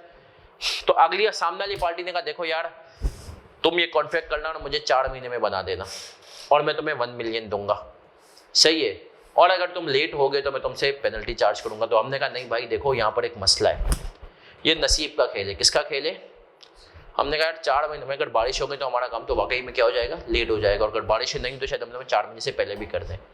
तो अब टर्म जैसे डिसाइड हुई कि भाई अगर 4 महीने में, मैं ये कह रहा हूं कि देखो भाई मेरे 4 महीने लगने चाहिए, क्या होने चाहिए, लगने चाहिए, और मैं 4 महीने तक अपनी लेबर को वहां पे इन्वॉल्व करूंगा। 4 महीने की इतनी कॉस्ट लूंगा, अगर 4 महीने से ज्यादा होगा तो मैं तुमसे रेवेन्यू इतना कर लूंगा, 4 महीने से कम होगा तो मैं तुमसे रेवेन्यू क्या कर लूंगा, कम चार्ज करूंगा। नॉर्मल प्राइस 1 मिलियन है, 5 महीने हुए तो 1.25 मिलियन, 3 महीने हुए तो 7.5 लाख। अब हमने कहा ये वेरिएबिलिटी किसकी वजह से आ रही है, बारिश की वजह से आ रही है। तो हमने कहा इसके अंदर कोई फाइनेंसिंग कंपोनेंट नहीं है, ठीक है सर। अगली चीज बहुत इंपॉर्टेंट है, difference between consideration and cash selling price arises for other non financing reason, example performance protection, completion of post completion remedial work on a building. अब बड़े गौर से सुनना नौजवानों, बहुत ही गौर से सुनना। इसने कहा और तुम्हें पता हो कि नॉन फाइनेंसिंग रीजन जो है उनकी वजह से प्राइस में डिफरेंस, एग्जाम्पल या कुछ अमाउंट है, हमने एक कॉन्ट्रैक्ट किया आपके साथ, सही है, और आप मेरे लिए बिल्डिंग बना रहे हैं। मैंने कहा देखो यार आप मेरे लिए बिल्डिंग बना रहे हो, लेकिन मैं आपको टोटल बिल्डिंग की कॉस्ट आपने मुझे रेवेन्यू चार्ज करोगे 5 करोड़ का, लेकिन मैं आपके 50 लाख होल्ड कर लूंगा। क्यों होल्ड करूंगा, कि जब बिल्डिंग बन जाए उसके 1 साल के बाद में देखूं कोई मसला वसला तो नहीं है, और अगर फिर कोई मसला वसला हुआ तो मैं उसको आपको तब पेमेंट करूंगा, सही है सर।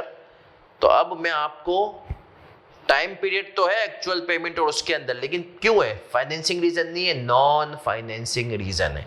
और नॉन फाइनेंसिंग रीजन क्या है, हमने कहा नॉन फाइनेंसिंग रीजन है कि रिटेंशन मनी, याद है IAS 23 में कहीं तुमने पढ़ा होगा, ये बचपन में रिटेंशन मनी वाला कॉन्सेप्ट है। क्या हम क्लियर है।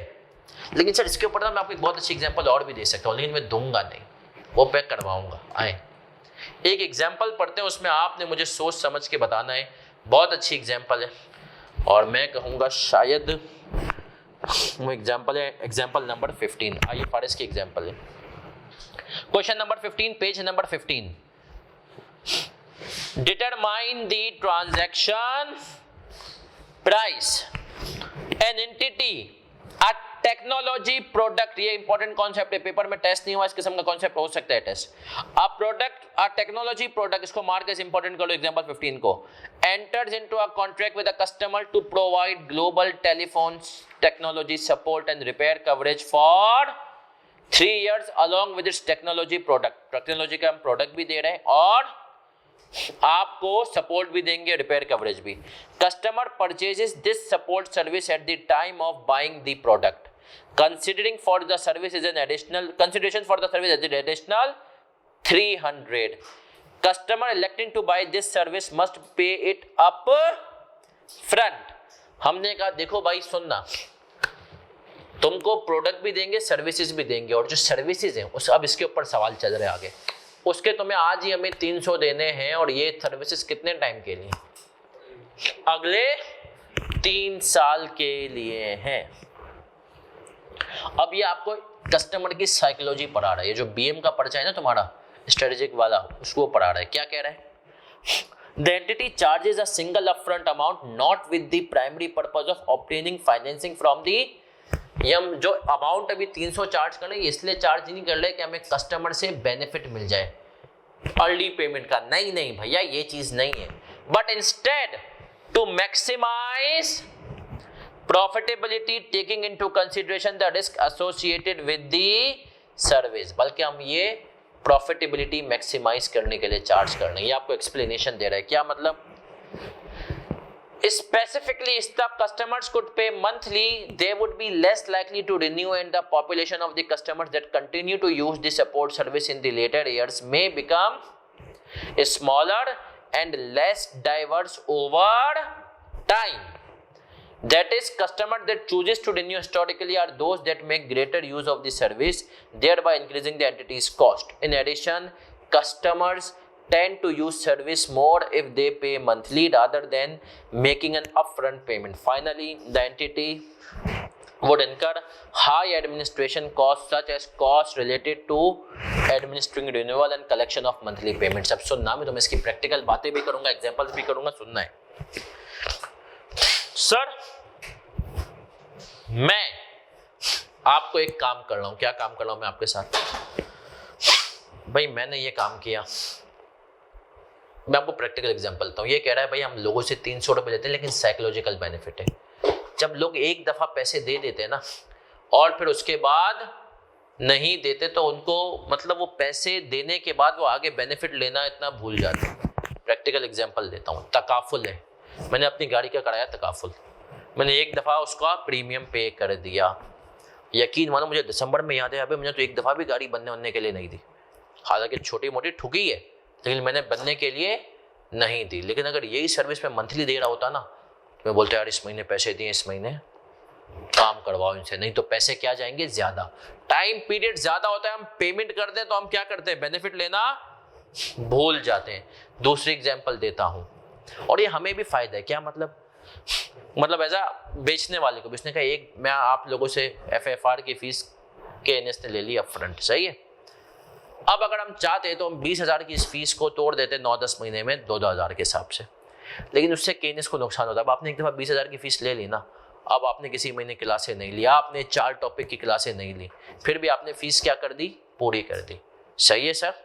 और लेकिन अगर ये कि 2-2 हज़ार रुपये ले रहा होता ना, तो आप कहते भाई अभी तो सीज़न है, तो जनवरी की और जुलाई की फीस तो KNS के पास आती नहीं FFR की। बच्चे कहते हैं कि भाई क्या चल रहा है, सीजन चल रहा है, मैंने इस महीने क्लासें नहीं ली तो मैं इसकी फीस क्यों दूं। छोटे मोटे टॉपिक आपके जस्ट बोलते हैं आप सर की जरूरत नहीं है, हम खुद ही कवर कर लेंगे, सही है। एम्प्लॉय बेनिफिट्स वगैरह टाइप के इजी टॉपिक्स, तो आप जिन दिनों में सर वो करवा रहे होते तो आप बोलते अपने दोस्त से समझ लूंगा, खुद पढ़ के कर लूंगा, आप फीस नहीं देते। तो हमने कहा सर जरूरी नहीं है कि हमेशा एडवांस पेमेंट वगैरह जो है या डिले पेमेंट जो है वो किसी ऐसे रीजन की वजह से ली जाए जिसका ताल्लुक फाइनेंसिंग से हो। बाज़ दफ़ा कस्टमर साइकोलॉजी, जिम में चले जाए, मैं जिम में गया, अब आप देखो उस आदमी ने मुझे कैसा उल्लू बनाया।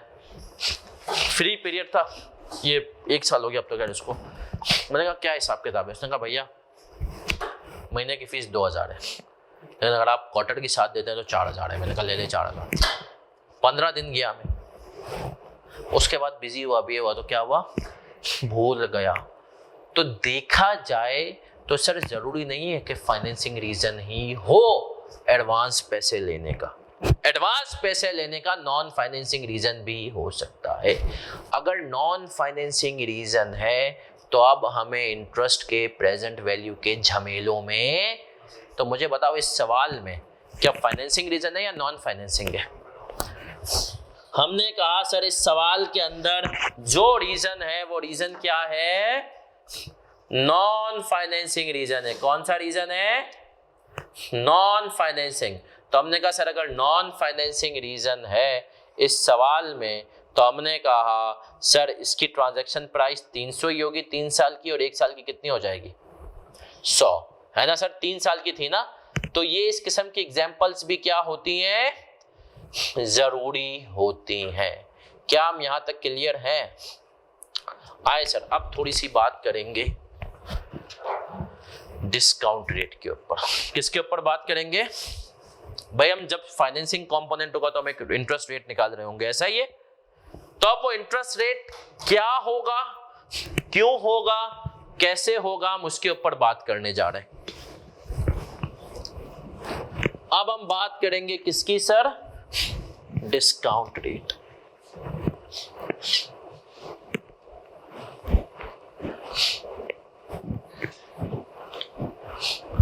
आज की क्लास का इफेक्टिवली आखिरी कॉन्सेप्ट डिस्काउंट रेट इंशाल्लाह आ जाए। किसी को स्पीड तेज तो नहीं लग रही? कोई भी सवाल हो मुझसे फौरन पूछना है, बट मेरा बच्चा याद रखना यहाँ पर आप देख रहे हैं ना जो एग्जांपल्स वगैरह, इसी तरीके से इंशाल्लाह हमें स्मार्टली चीज़ों को कवर करना है।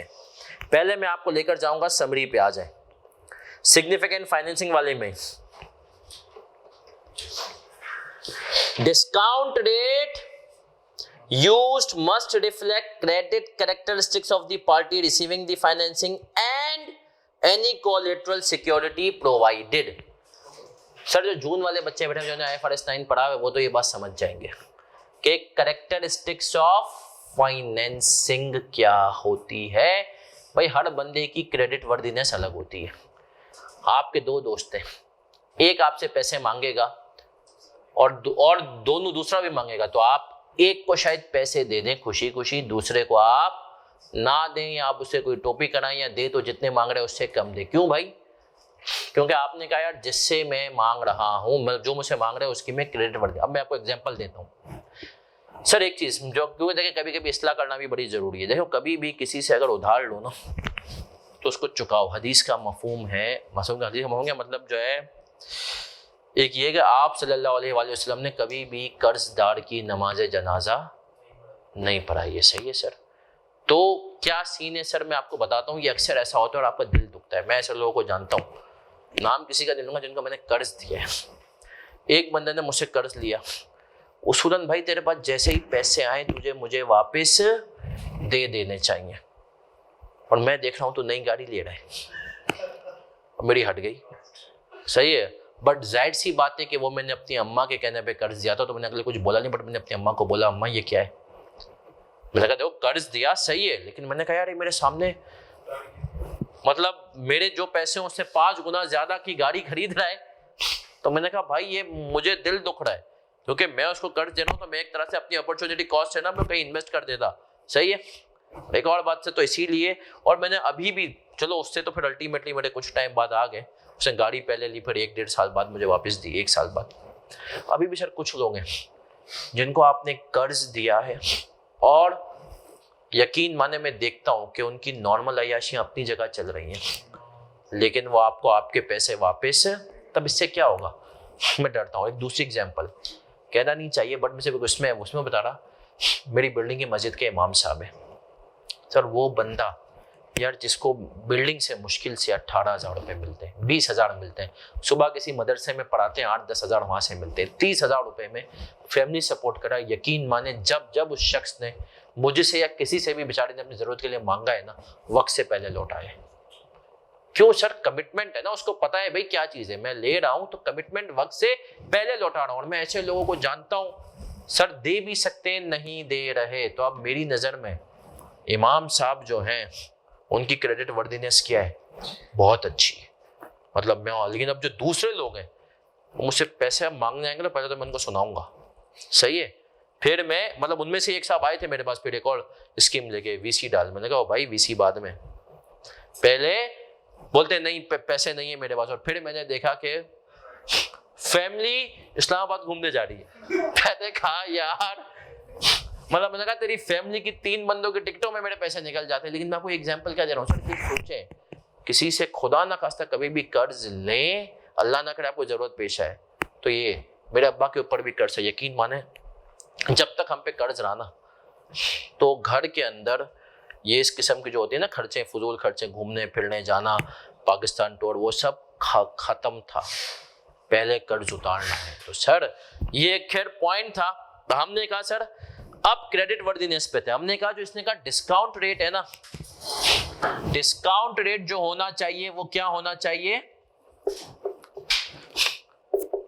वो हमने कहा कि एक तो कंसीडरिंग होना चाहिए credit worthiness, considering credit worthiness,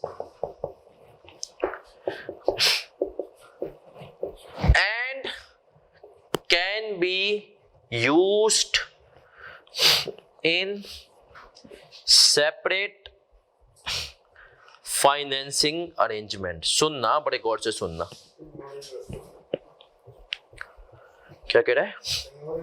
हाँ सर देखें, एक तो बंदे की क्रेडिट वर्दीनेस को रिफ्लेक्ट करे, दूसरा सेपरेट फाइनेंसिंग अरेंजमेंट। क्या मतलब कि अगर तुम उसको सिर्फ गाड़ी बैंक भी अगर सूद पे लेकर दे तो वो इसी रेट पे दे। सही है सर। एक तो बंदे की क्रेडिट वर्दीनेस के हिसाब से वो रेट हो, दूसरा अगर ऐसा नहीं कि वो तुमसे माल खरीद रहा है तो वही बात कि तुम इसको अपना क्या कहते हैं रेट कम कर दो। तुम्हें यहां से एक कॉन्सेप्ट क्लिक होना चाहिए, manufacturer dealer lessor, FAR2, artificial lower rate. सही है सर।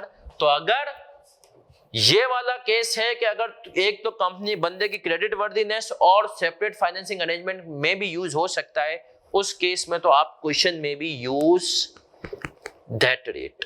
सही है सर, उस केस में भी क्या करोगे, यूज दैट रेट। लेकिन अगर ये वाला केस ना हो, हमने कहा आर्टिफिशियली लो रेट हो, क्या हो, आर्टिफिशियली लो रेट हो, तब हमने कहा use that rate for computing present value and revenue. लेकिन अगर ये वाला केस ना हो तो हम लिखेंगे use market rate, use market rate for computing what, present value and revenue. क्या हम क्लियर हैं? क्या हम क्लियर है मेरा प्यारा बच्चा? ऑनलाइन वाले बच्चों कहें सीसी। हो सकता है थोड़ा बहुत ऊपर नीचे हो, क्योंकि क्रेडिट वर्दीनेस डिपेंड करती है। तू बैंक से लोन लेने जाएगा, तेरा कुछ और होगा, और क्या नाम है तेरा हीरो, हम्माद लोन लेने जाएगा, हम्माद का रेट कुछ और होगा। सही है दोनों की, लेकिन मोर और लेस बहुत ज्यादा फर्क नहीं होगा। या तो तुम्हें नजर आ जाएगा नॉन मार्केट रेट 12% दे रहा है, ये वही कॉन्सेप्ट है, कौन सा, मैन्युफैक्चरर डीलर लेसन में, कि आर्टिफिशियली मैन्युफैक्चरर डीलर ने लो रेट कर दिया तो आपने क्या, यहां पर फर्क क्या है, यहां पर फर्क ये है कि जरूरी नहीं हो कि हम एज अ मैन्युफैक्चरर या डीलर लेसन, हम नॉर्मल ट्रेडिंग वाले बंदे। सही है सर, कॉन्सेप्ट वही है, तो याद रखना कॉन्सेप्ट्स लिंकिंग होगी यहां पर। याद है नहीं याद है किसी को मैन्युफैक्चरर डीलर? उसमें रेवेन्यू किस पर रिकॉर्ड करते हैं जरा बताओ? रेवेन्यू का फॉर्मूला था बेटा एक लोअर ऑफ वाला।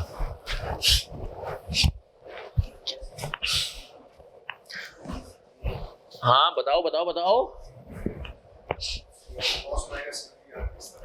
हमने कहा फॉर्मूला था lower of fair value of lease asset और present value at market rate, present value of lease payments. बड़े आगे ऑनलाइन वाले बच्चों क्लियर हो यहां तक? तो एक सवाल करेंगे और फिर बढ़ जाएंगे आगे, और वो सवाल बहुत ज्यादा आसान है, बहुत ज्यादा आसान है। आज की क्लास का आखिरी सवाल। देख रहे हैं सर FAFR का कोर्स जा रहा है, लेकिन इंशाल्लाह आप देखेंगे कि यहाँ पर अलग ही लेवल होगा हमारा। क्यों सर, वजह क्या है? FAR2 भाई आप समझे इसके मुकाबले में 15% है।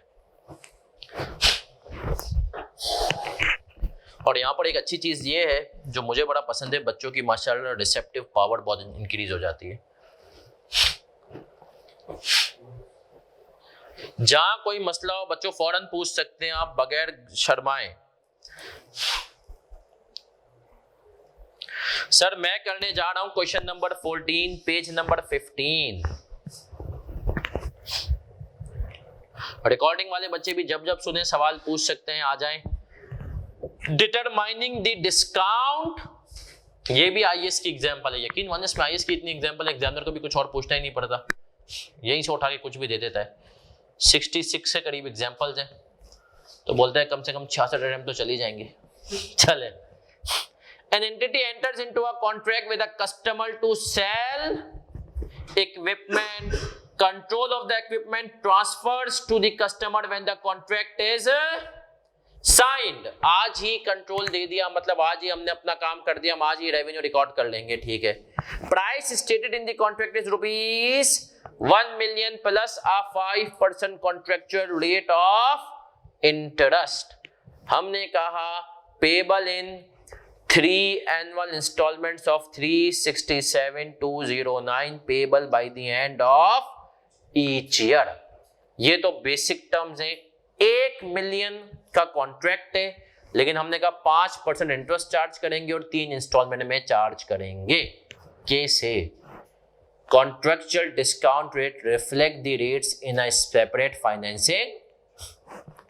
The entity observe that 5% contractual rate of interest reflects the rate that would be used in a separate financing transaction between the entity and its customers at contract inception. That is, the contractual rate of interest of 5% reflect the credit characteristics of the company. हमने कहा 5% है, जो कि हमने कहा separately भी use कर सकते हैं, मतलब मार्केट रेट के बराबर है और उसकी क्रेडिट वर्दीनेस भी है। अब आए सर इसकी एंट्रीज बनाएंगे और इसका टेबल भी बनाएंगे। अब इधर देख लेना है सबको कैसे। सर आज हम बनाएंगे प्रेजेंट वैल्यू। निकालो बेटा, पहले देख भी लो। 367 कितने की है? 3 इंस्टॉलमेंट्स है ना। 209 है। एन्यूटी का फॉर्मूला है 1 - 1 प्लस 5% की पावर -3 डिवाइडेड बाई 5%। ये 1 मिलियन बन रहा है।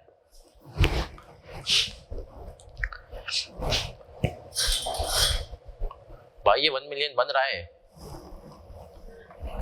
हाँ या ना? बन रहा है ना सर? तो हमने कहा सही है सर। आज हम पहली एंट्री बना लेंगे। ईयर 0 पे क्या एंट्री बनेगी? Receivable debit revenue credit. कितने से? 1 मिलियन। ठीक है सर, ये तो हो गया बेस्ट। फिर आगे बढ़ेंगे। सबकी तवज्जो इधर। हमने कहा सर अब हम टेबल बनाएंगे। ईयर, इस किस्म का कुछ टेबल हमने IFRS 9 ने बनाया, FER 2 में भी आपको याद हो। सही है सर। ओपनिंग इंटरेस्ट, हमने कहा एक्रूड इंटरेस्ट, रिसीव्ड और क्लोजिंग। ये वाला आपको याद है ना सर? हमने कहा सर हमें 3 इंस्टॉलमेंट मिलेंगी। ईयर 1 पे आए, ओपनिंग कितना था? 1 मिलियन है ना सर। हमने कहा इंटरेस्ट एक्रूड और पेड कितना हुआ? 5%। कितना हो गया? ओहो, हमने कहा सर आ जाए। हमने यहाँ पर थोड़ा सा हमें लीज वाला बनाना पड़ेगा। अल्लाह अकबर कबीरा, है ना सर? ये वाला नहीं बनाएंगे। कौन सा बनाएंगे? क्यों सर? लीज वाला यहाँ पे क्यों ज्यादा अफेक्टिव है? क्योंकि सर उसमें interest rental year, rentals interest. वैसे हम लीज के अंदर वाला भी बनाते हैं, जब आएंगे तो बताऊंगा। प्रिंसिपल और बैलेंस। हमने कहा ईयर 1 पे आए, कितना था बैलेंस? 1 मिलियन। सूदी रेट कितना था? अब मुझे बताओ। हमने कहा ईयर, ये ईयर 0 था, ईयर 1 पे आए। रेंटल्स कितने के थे? 209। ऐसा ही था सर। और अब मुझे बताओ इंटरेस्ट 5% पे कितना बना था? 50,000 थे। प्रिंसिपल कितना बना? 317,209। क्या एंट्री बनाऊंगा मैं? Bank debit, receivable credit, interest income credit. जरा मुझे बताओ बैंक कितने से? 209। मुझे बताओ रिसीवेबल 317 और इंटरेस्ट इनकम 50,000। मानते हो इस बात को? बैलेंस कितना बचा? 791। सर ईयर 2 पे आऊंगा। ईयर 2 पे बताओ 367 209। सूद कितना आ रहा है? 341। प्रिंसिपल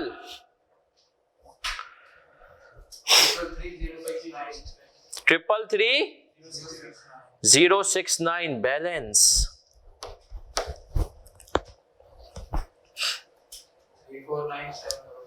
349,722। ईयर 3 पे आए 349,722। ओ 367, ओहो 367,209। ये आ गया 349,722। और हमने कहा बाकी कितना जाएगा? सूद इतना ही बन रहा है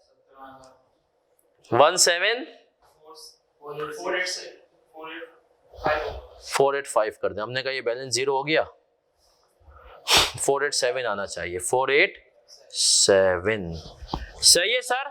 तो ये हमने क्या कर दिया? नॉर्मल एंट्रीज बनाई जैसे लीज में बनाते थे। फर्क क्या था? अगर डिस्काउंट रेट सेपरेट फाइनेंसिंग में उसी तरीके से रिकॉर्ड किया ये एंट्री बनाई ईयर 1 में, ऐसी एक एंट्री बनाएंगे ईयर 2 में और फिर ईयर 3 में। ईयर 2 में क्या एंट्री बनेगी, बैंक 367 से 367,209, रिसीवेबल कितने से, जो अमाउंट बन रहा था 333,069, और रेवेन्यू का इंटरेस्ट इनकम कितने से 34। तो सर ये तो हो गया केस, कॉपी मेरा बच्चा।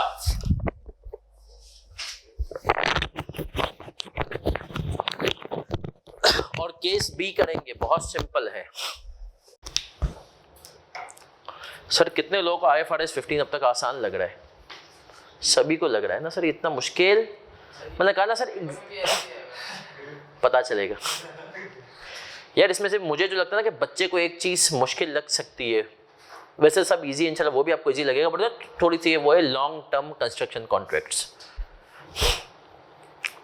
लंबे अरसे तक कॉन्ट्रैक्ट चलेगा, 5-6 साल तक, उसमें फिर चेंजेस आएंगी, प्राइस कस्टमर कहेगा ओ सामने ला भाई ये बिल्डिंग में अच्छा ये माला ऐड कर दे, वो नहीं वो तो नहीं, वो अब पुराने ज़माने के वाटर की पानी तू बिल्डिंग बना रहा है, उसने तुझे कहा भाई, उसने कहा भाई अब ना ऊपर मुझे एक टंकी भी बना दे, सही है।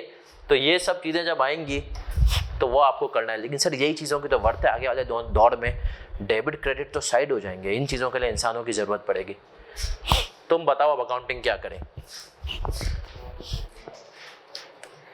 वैसे इसकी सबसे ज़्यादा एप्लीकेशन जो प्रॉपर्टी सीखने को मिलेगा ये प्रैक्टिस, वो किसी कंस्ट्रक्शन रियल एस्टेट में। हाँ, सबसे ज़्यादा इसकी जो आपको मिलेगी, मेरा मानना है उस जगह पे जहाँ पर लॉन्ग टर्म कॉन्ट्रैक्ट्स चलते हैं, क्योंकि सर देखें बाकी चीज़ें ना इतनी मुश्किल नहीं है। रिटेल देखो इसमें सबको कवर, जैसे रिटेल इंडस्ट्री में भी काफ़ी चीज़ें, loyalty points, volume discount incentive, सही है, वो सब पढ़ेंगे इंशाल्लाह। कंस्ट्रक्शन में इसका कॉम्प्लिकेटेड है, आपको पता है। और सर मैं आपको बताऊं कंस्ट्रक्शन में मसला ये है, तुम लोग जब इंशाल्लाह प्रैक्टिकल लाइफ में करो कॉपी तो बताऊंगा, आओगे तो तुम्हें एक चीज़ पता चलेगी। सेठ ने कंपनी बना लिया, प्रॉपर बना ली, उसको कंस्ट्रक्शन की अकाउंटिंग नॉर्मल करनी है, लेकिन मसला ये है कि सेठ को अपनी कैश अकाउंटिंग भी करनी है, तो अकाउंटेंट पागल हो जाता है, अकाउंटेंट पागल हो जाता है। अब हमारे पास एक क्लाइंट है जिसके में यही सीन है, अब सेठ ने नॉर्मल अकाउंटिंग भी करानी है और अपनी कैश अकाउंटिंग भी कहता है, कंस्ट्रक्शन के बिजनेस में ये छोटा मोटा उसका।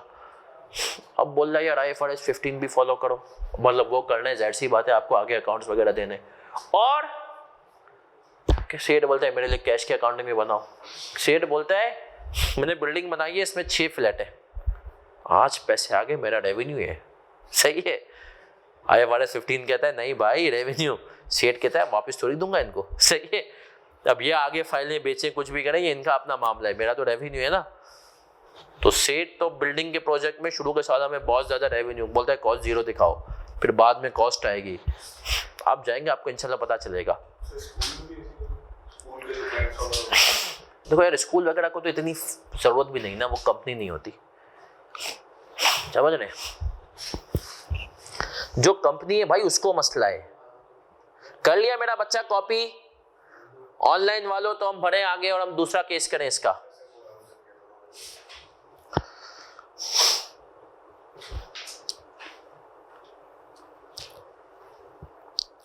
सर कोई भी चीज न समझ में नहीं आपने मुझसे फौरन पूछना है।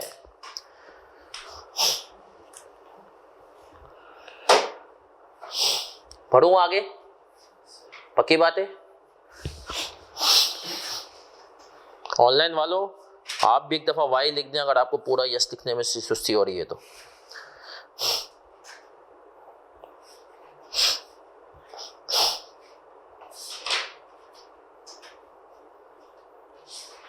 चले सर केस बी पे आता हूं। Entity observes that 5% contractual rate of interest significantly lower than, अब इसने कहा हम 5% चार्ज तो कर लें, लेकिन यार मार्केट के हिसाब से बहुत कम है। 12% interest rate that would be used in a separate financing transaction between the entity and its customer at contract Inception. इसने कहा देखो यार अगर हम सेपरेट फाइनेंसिंग, अगर कोई इसको यही वाला एसेट आज इस बंदे को देता ना तो 12 पे देता, मार्केट रेट। सही है, मैंने कहा देखिए सर एक होता है मार्केट रेट, यहाँ पर जो हम वर्ड यूज कर रहे हैं ना सेपरेट फाइनेंसिंग और मार्केट रेट यूज नहीं कर रहे, उसके पीछे शायद एक वजह ये भी है, मार्केट रेट होता है काइबोर्ड, काइबोर्ड के ऊपर है ना कंपनी कुछ स्प्रेड चार्ज करती है, 6% काइबोर्ड है तो 1-2% इजाफी चार्ज करते हैं ना बैंक्स। बोला यार ये जो काइबोर्ड होता है ना ये बंडे टू बंडे डिपेंड कर पे चेंज होता है, हो सकता है अमर के लिए मैंने 1.5% किया हो सकता है मोइज मुस्तफा के लिए मैं वो उसको 1% कर दूं। सही है, स्प्रेड जिसको हम कहते हैं स्प्रेड, क्योंकि जो बच्चे अभी फॉर्म में गए नहीं है या जो गए भी हैं तो भी नहीं गए, मतलब अभी तक ज्वाइनिंग उनका हो गया हो ही नहीं है, उनको नहीं पता काइबोर्ड के ऊपर स्प्रेड चार्ज करता है बैंक। वो जो स्प्रेड होता है वो एक होता है कि आप बंदे से कितना चार्ज करें और वो डिपेंड करता है क्रेडिट वर्दीनेस पे, क्या आपकी रेपुटेशन क्या है। 6% तो स्टेट बैंक ने कहा है वो चार्ज करना ही करना है, क्रेडिट वर्दीनेस के हिसाब से हो सकता है वो 1.5% भी हो जाए तो बैंक आपसे 7.5 चार्ज करे, हो सकता है वो 2% भी हो तो आपसे 8 चार्ज करे। सही है सर, तो जो यहाँ पर हम सेपरेट फाइनेंसिंग अरेंजमेंट का वर्ड यूज कर रहे हैं अदर देन मार्केट, के पीछे रीजन ही क्या है कि स्प्रेड वाला है। सही है सर, तो आए तो हम मार्केट रेट से अच्छा है 12% यही कॉन्सेप्ट है। आप आ जाए इसकी आप निकालें प्रेजेंट वैल्यू 12% में, 12% पे इसकी प्रेजेंट वैल्यू निकालने जरा। अब हमने कहा यहाँ पर हम market rate for computing, market rate मतलब है इसका अपना रेट, मार्केट रेट हर बंदे का मार्केट रेट थोड़ा सा चेंज हो सकता है क्योंकि उसका स्प्रेड चेंज होगा। कितना 8819 राउंडिंग ऑफ करके बताना 881974। अब हमने कहा सर यहाँ पर सब कुछ वैसा ही है, एंट्रीज तो वही रहेंगी 881974 881974 ऐसा ही है सर।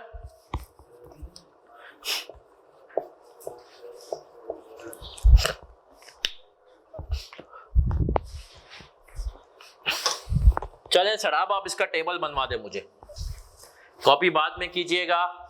881974। अब फर्क क्या है, सूदी रेट कितना है 12% है ना सर, कितना है 12%। तब हमने कहा पहला रेंटल कितने का है उतने का ही है। अब जरा सूद निकालें 12% कितना आ रहा है। नहीं ये कूपन वोपन का केस नहीं है, ये हमने कहा 12% ही, यहाँ पे कुछ पे वे नहीं हो रहा है। 105837 प्रिंसिपल बता भाई 261372 बैलेंस 881 में से ये माइनस करो 261372 कितना बचा प्रिंसिपल देने की 620 हमने कहा सर फिर आए 367209 620602 अब लगाएं 74472 292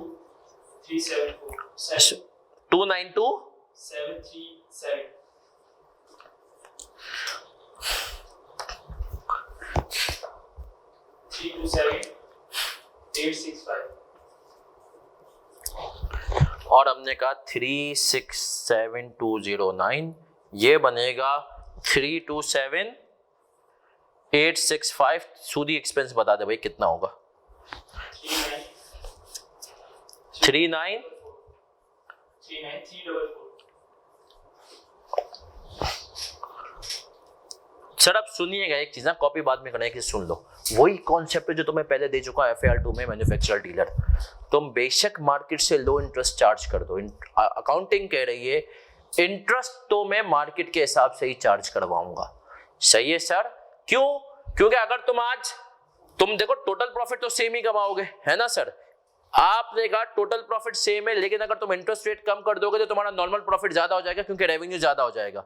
और अगर नॉर्मल प्रॉफिट ज्यादा हुआ तो वो तुम्हें आज रिकॉग्नाइज करना है, और इंटरेस्ट ओवर दी पीरियड। तो तुम स्मार्ट काम करोगे, तुम बोलोगे जो आज रिकॉग्नाइज करना है वो ज्यादा हो, जो ओवर दी पीरियड हो वो रेवेन्यू क्या हो कम हो। तो इसीलिए ये शरारत लगाएगी, कॉन्सेप्ट पीछे वही आर्टिफिशियल लो वाला ही।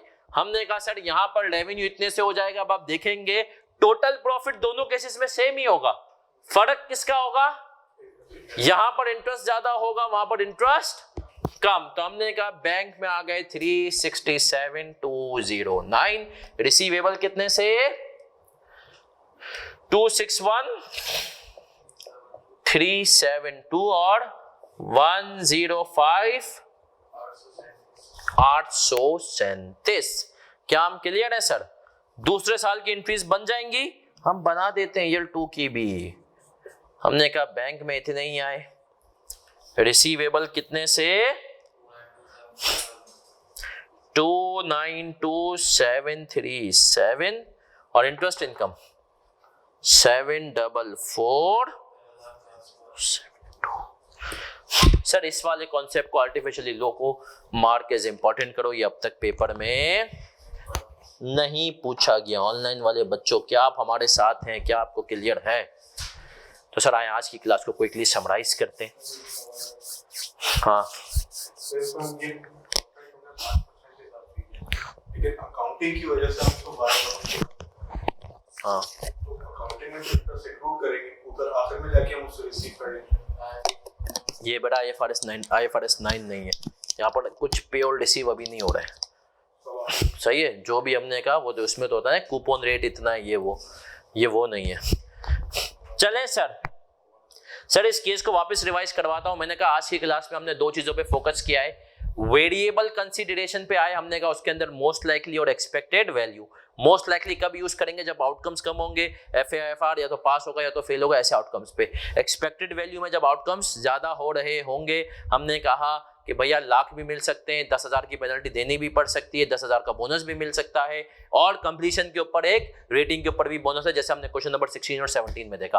फिर हमारे सिग्निफिकेंट फाइनेंसिंग कंपोनेंट में, उसमें कहा हमने सिग्निफिकेंट फाइनेंसिंग कंपोनेंट होता है उसमें अगर 1 साल तक का पीरियड है और प्राइस सेम है तो आप माफ है, कोई डिस्काउंटिंग वगैरह ना करो। लेकिन अगर प्राइस चेंज है तो आपको डिस्काउंटिंग वगैरह करने की जरूरत है, इंटरेस्ट वगैरह करने की जरूरत है। अब हमने कहा आपको यहाँ पर रिवर्स केस भी हो सकता है कि आज गुड्स दे दिए, पैसे 1 साल के बाद मिलेंगे। यह भी हो सकता है कि आज पैसे मिल गए, गुड्स 2 साल के बाद देने थे। फिर हम आगे बढ़े और हमने ये भी देखा कि जरूरी नहीं है कि हमने पैसे एडवांस में लिए हो तो उसके अंदर फाइनेंसिंग ही हो, नॉन फाइनेंसिंग रीजंस भी हो सकते हैं, साइकोलॉजी से आपकी खेलना। हमने कहा कि या तो कुछ परफॉर्मेंस वगैरह को रिटेन करना, उसके लिए भी हो सकता है। फिर हमने उसके लिए क्वेश्चन नंबर 15 देखा। फिर हमारे क्वेश्चन नंबर 14 पे के डिस्काउंट रेट आपने यूज करना है बंदे को वो वाला जो उसको आप सेपरेट फाइनेंसिंग में भी जाए।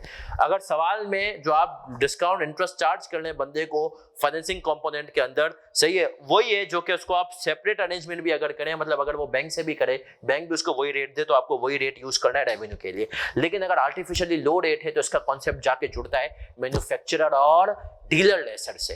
हमने कहा वहां पर जब लो रेट होता था तो हम कहते थे मार्केट रेट के ऊपर वो हम डिस्काउंट रेवेन्यू रिकॉग्नाइज करेंगे। यहां पर भी वही कॉन्सेप्ट है कि हम मार्केट रेट पे क्या करते हैं, रेवेन्यू रिकॉग्नाइज करते हैं और इंटरेस्ट रेट बढ़ा देते हैं। अल्टीमेटली हमारा बैलेंस यहां पर भी जीरो हो जाता है। फर्क क्या होता है, यहाँ पे इंटरेस्ट मार्केट के हिसाब से रिकॉग्नाइज हो जाता है, इंटरेस्ट कम नहीं होता। पीछे लॉजिक वही है कि रेवेन्यू की वजह से अगर रेवेन्यू ज्यादा होगा तो नॉर्मल प्रॉफिट आज ज्यादा हो जाएगा, तो ये रेवेन्यू को क्या कर देते हैं, कम कर देते हैं और इंटरेस्ट को ज्यादा कर देते हैं। Are we clear now Minaz? किसी का कोई भी सवाल हो मेरा बच्चा पूछ सकता है, नहीं तो कल मिलेंगे। कल की क्लास 6:15 बजे, कल की क्लास थोड़ी सी जल्दी है, 6:15 बजे है और हम 8:15 8:30 तक इंशाल्लाह वो खत्म भी कर देंगे।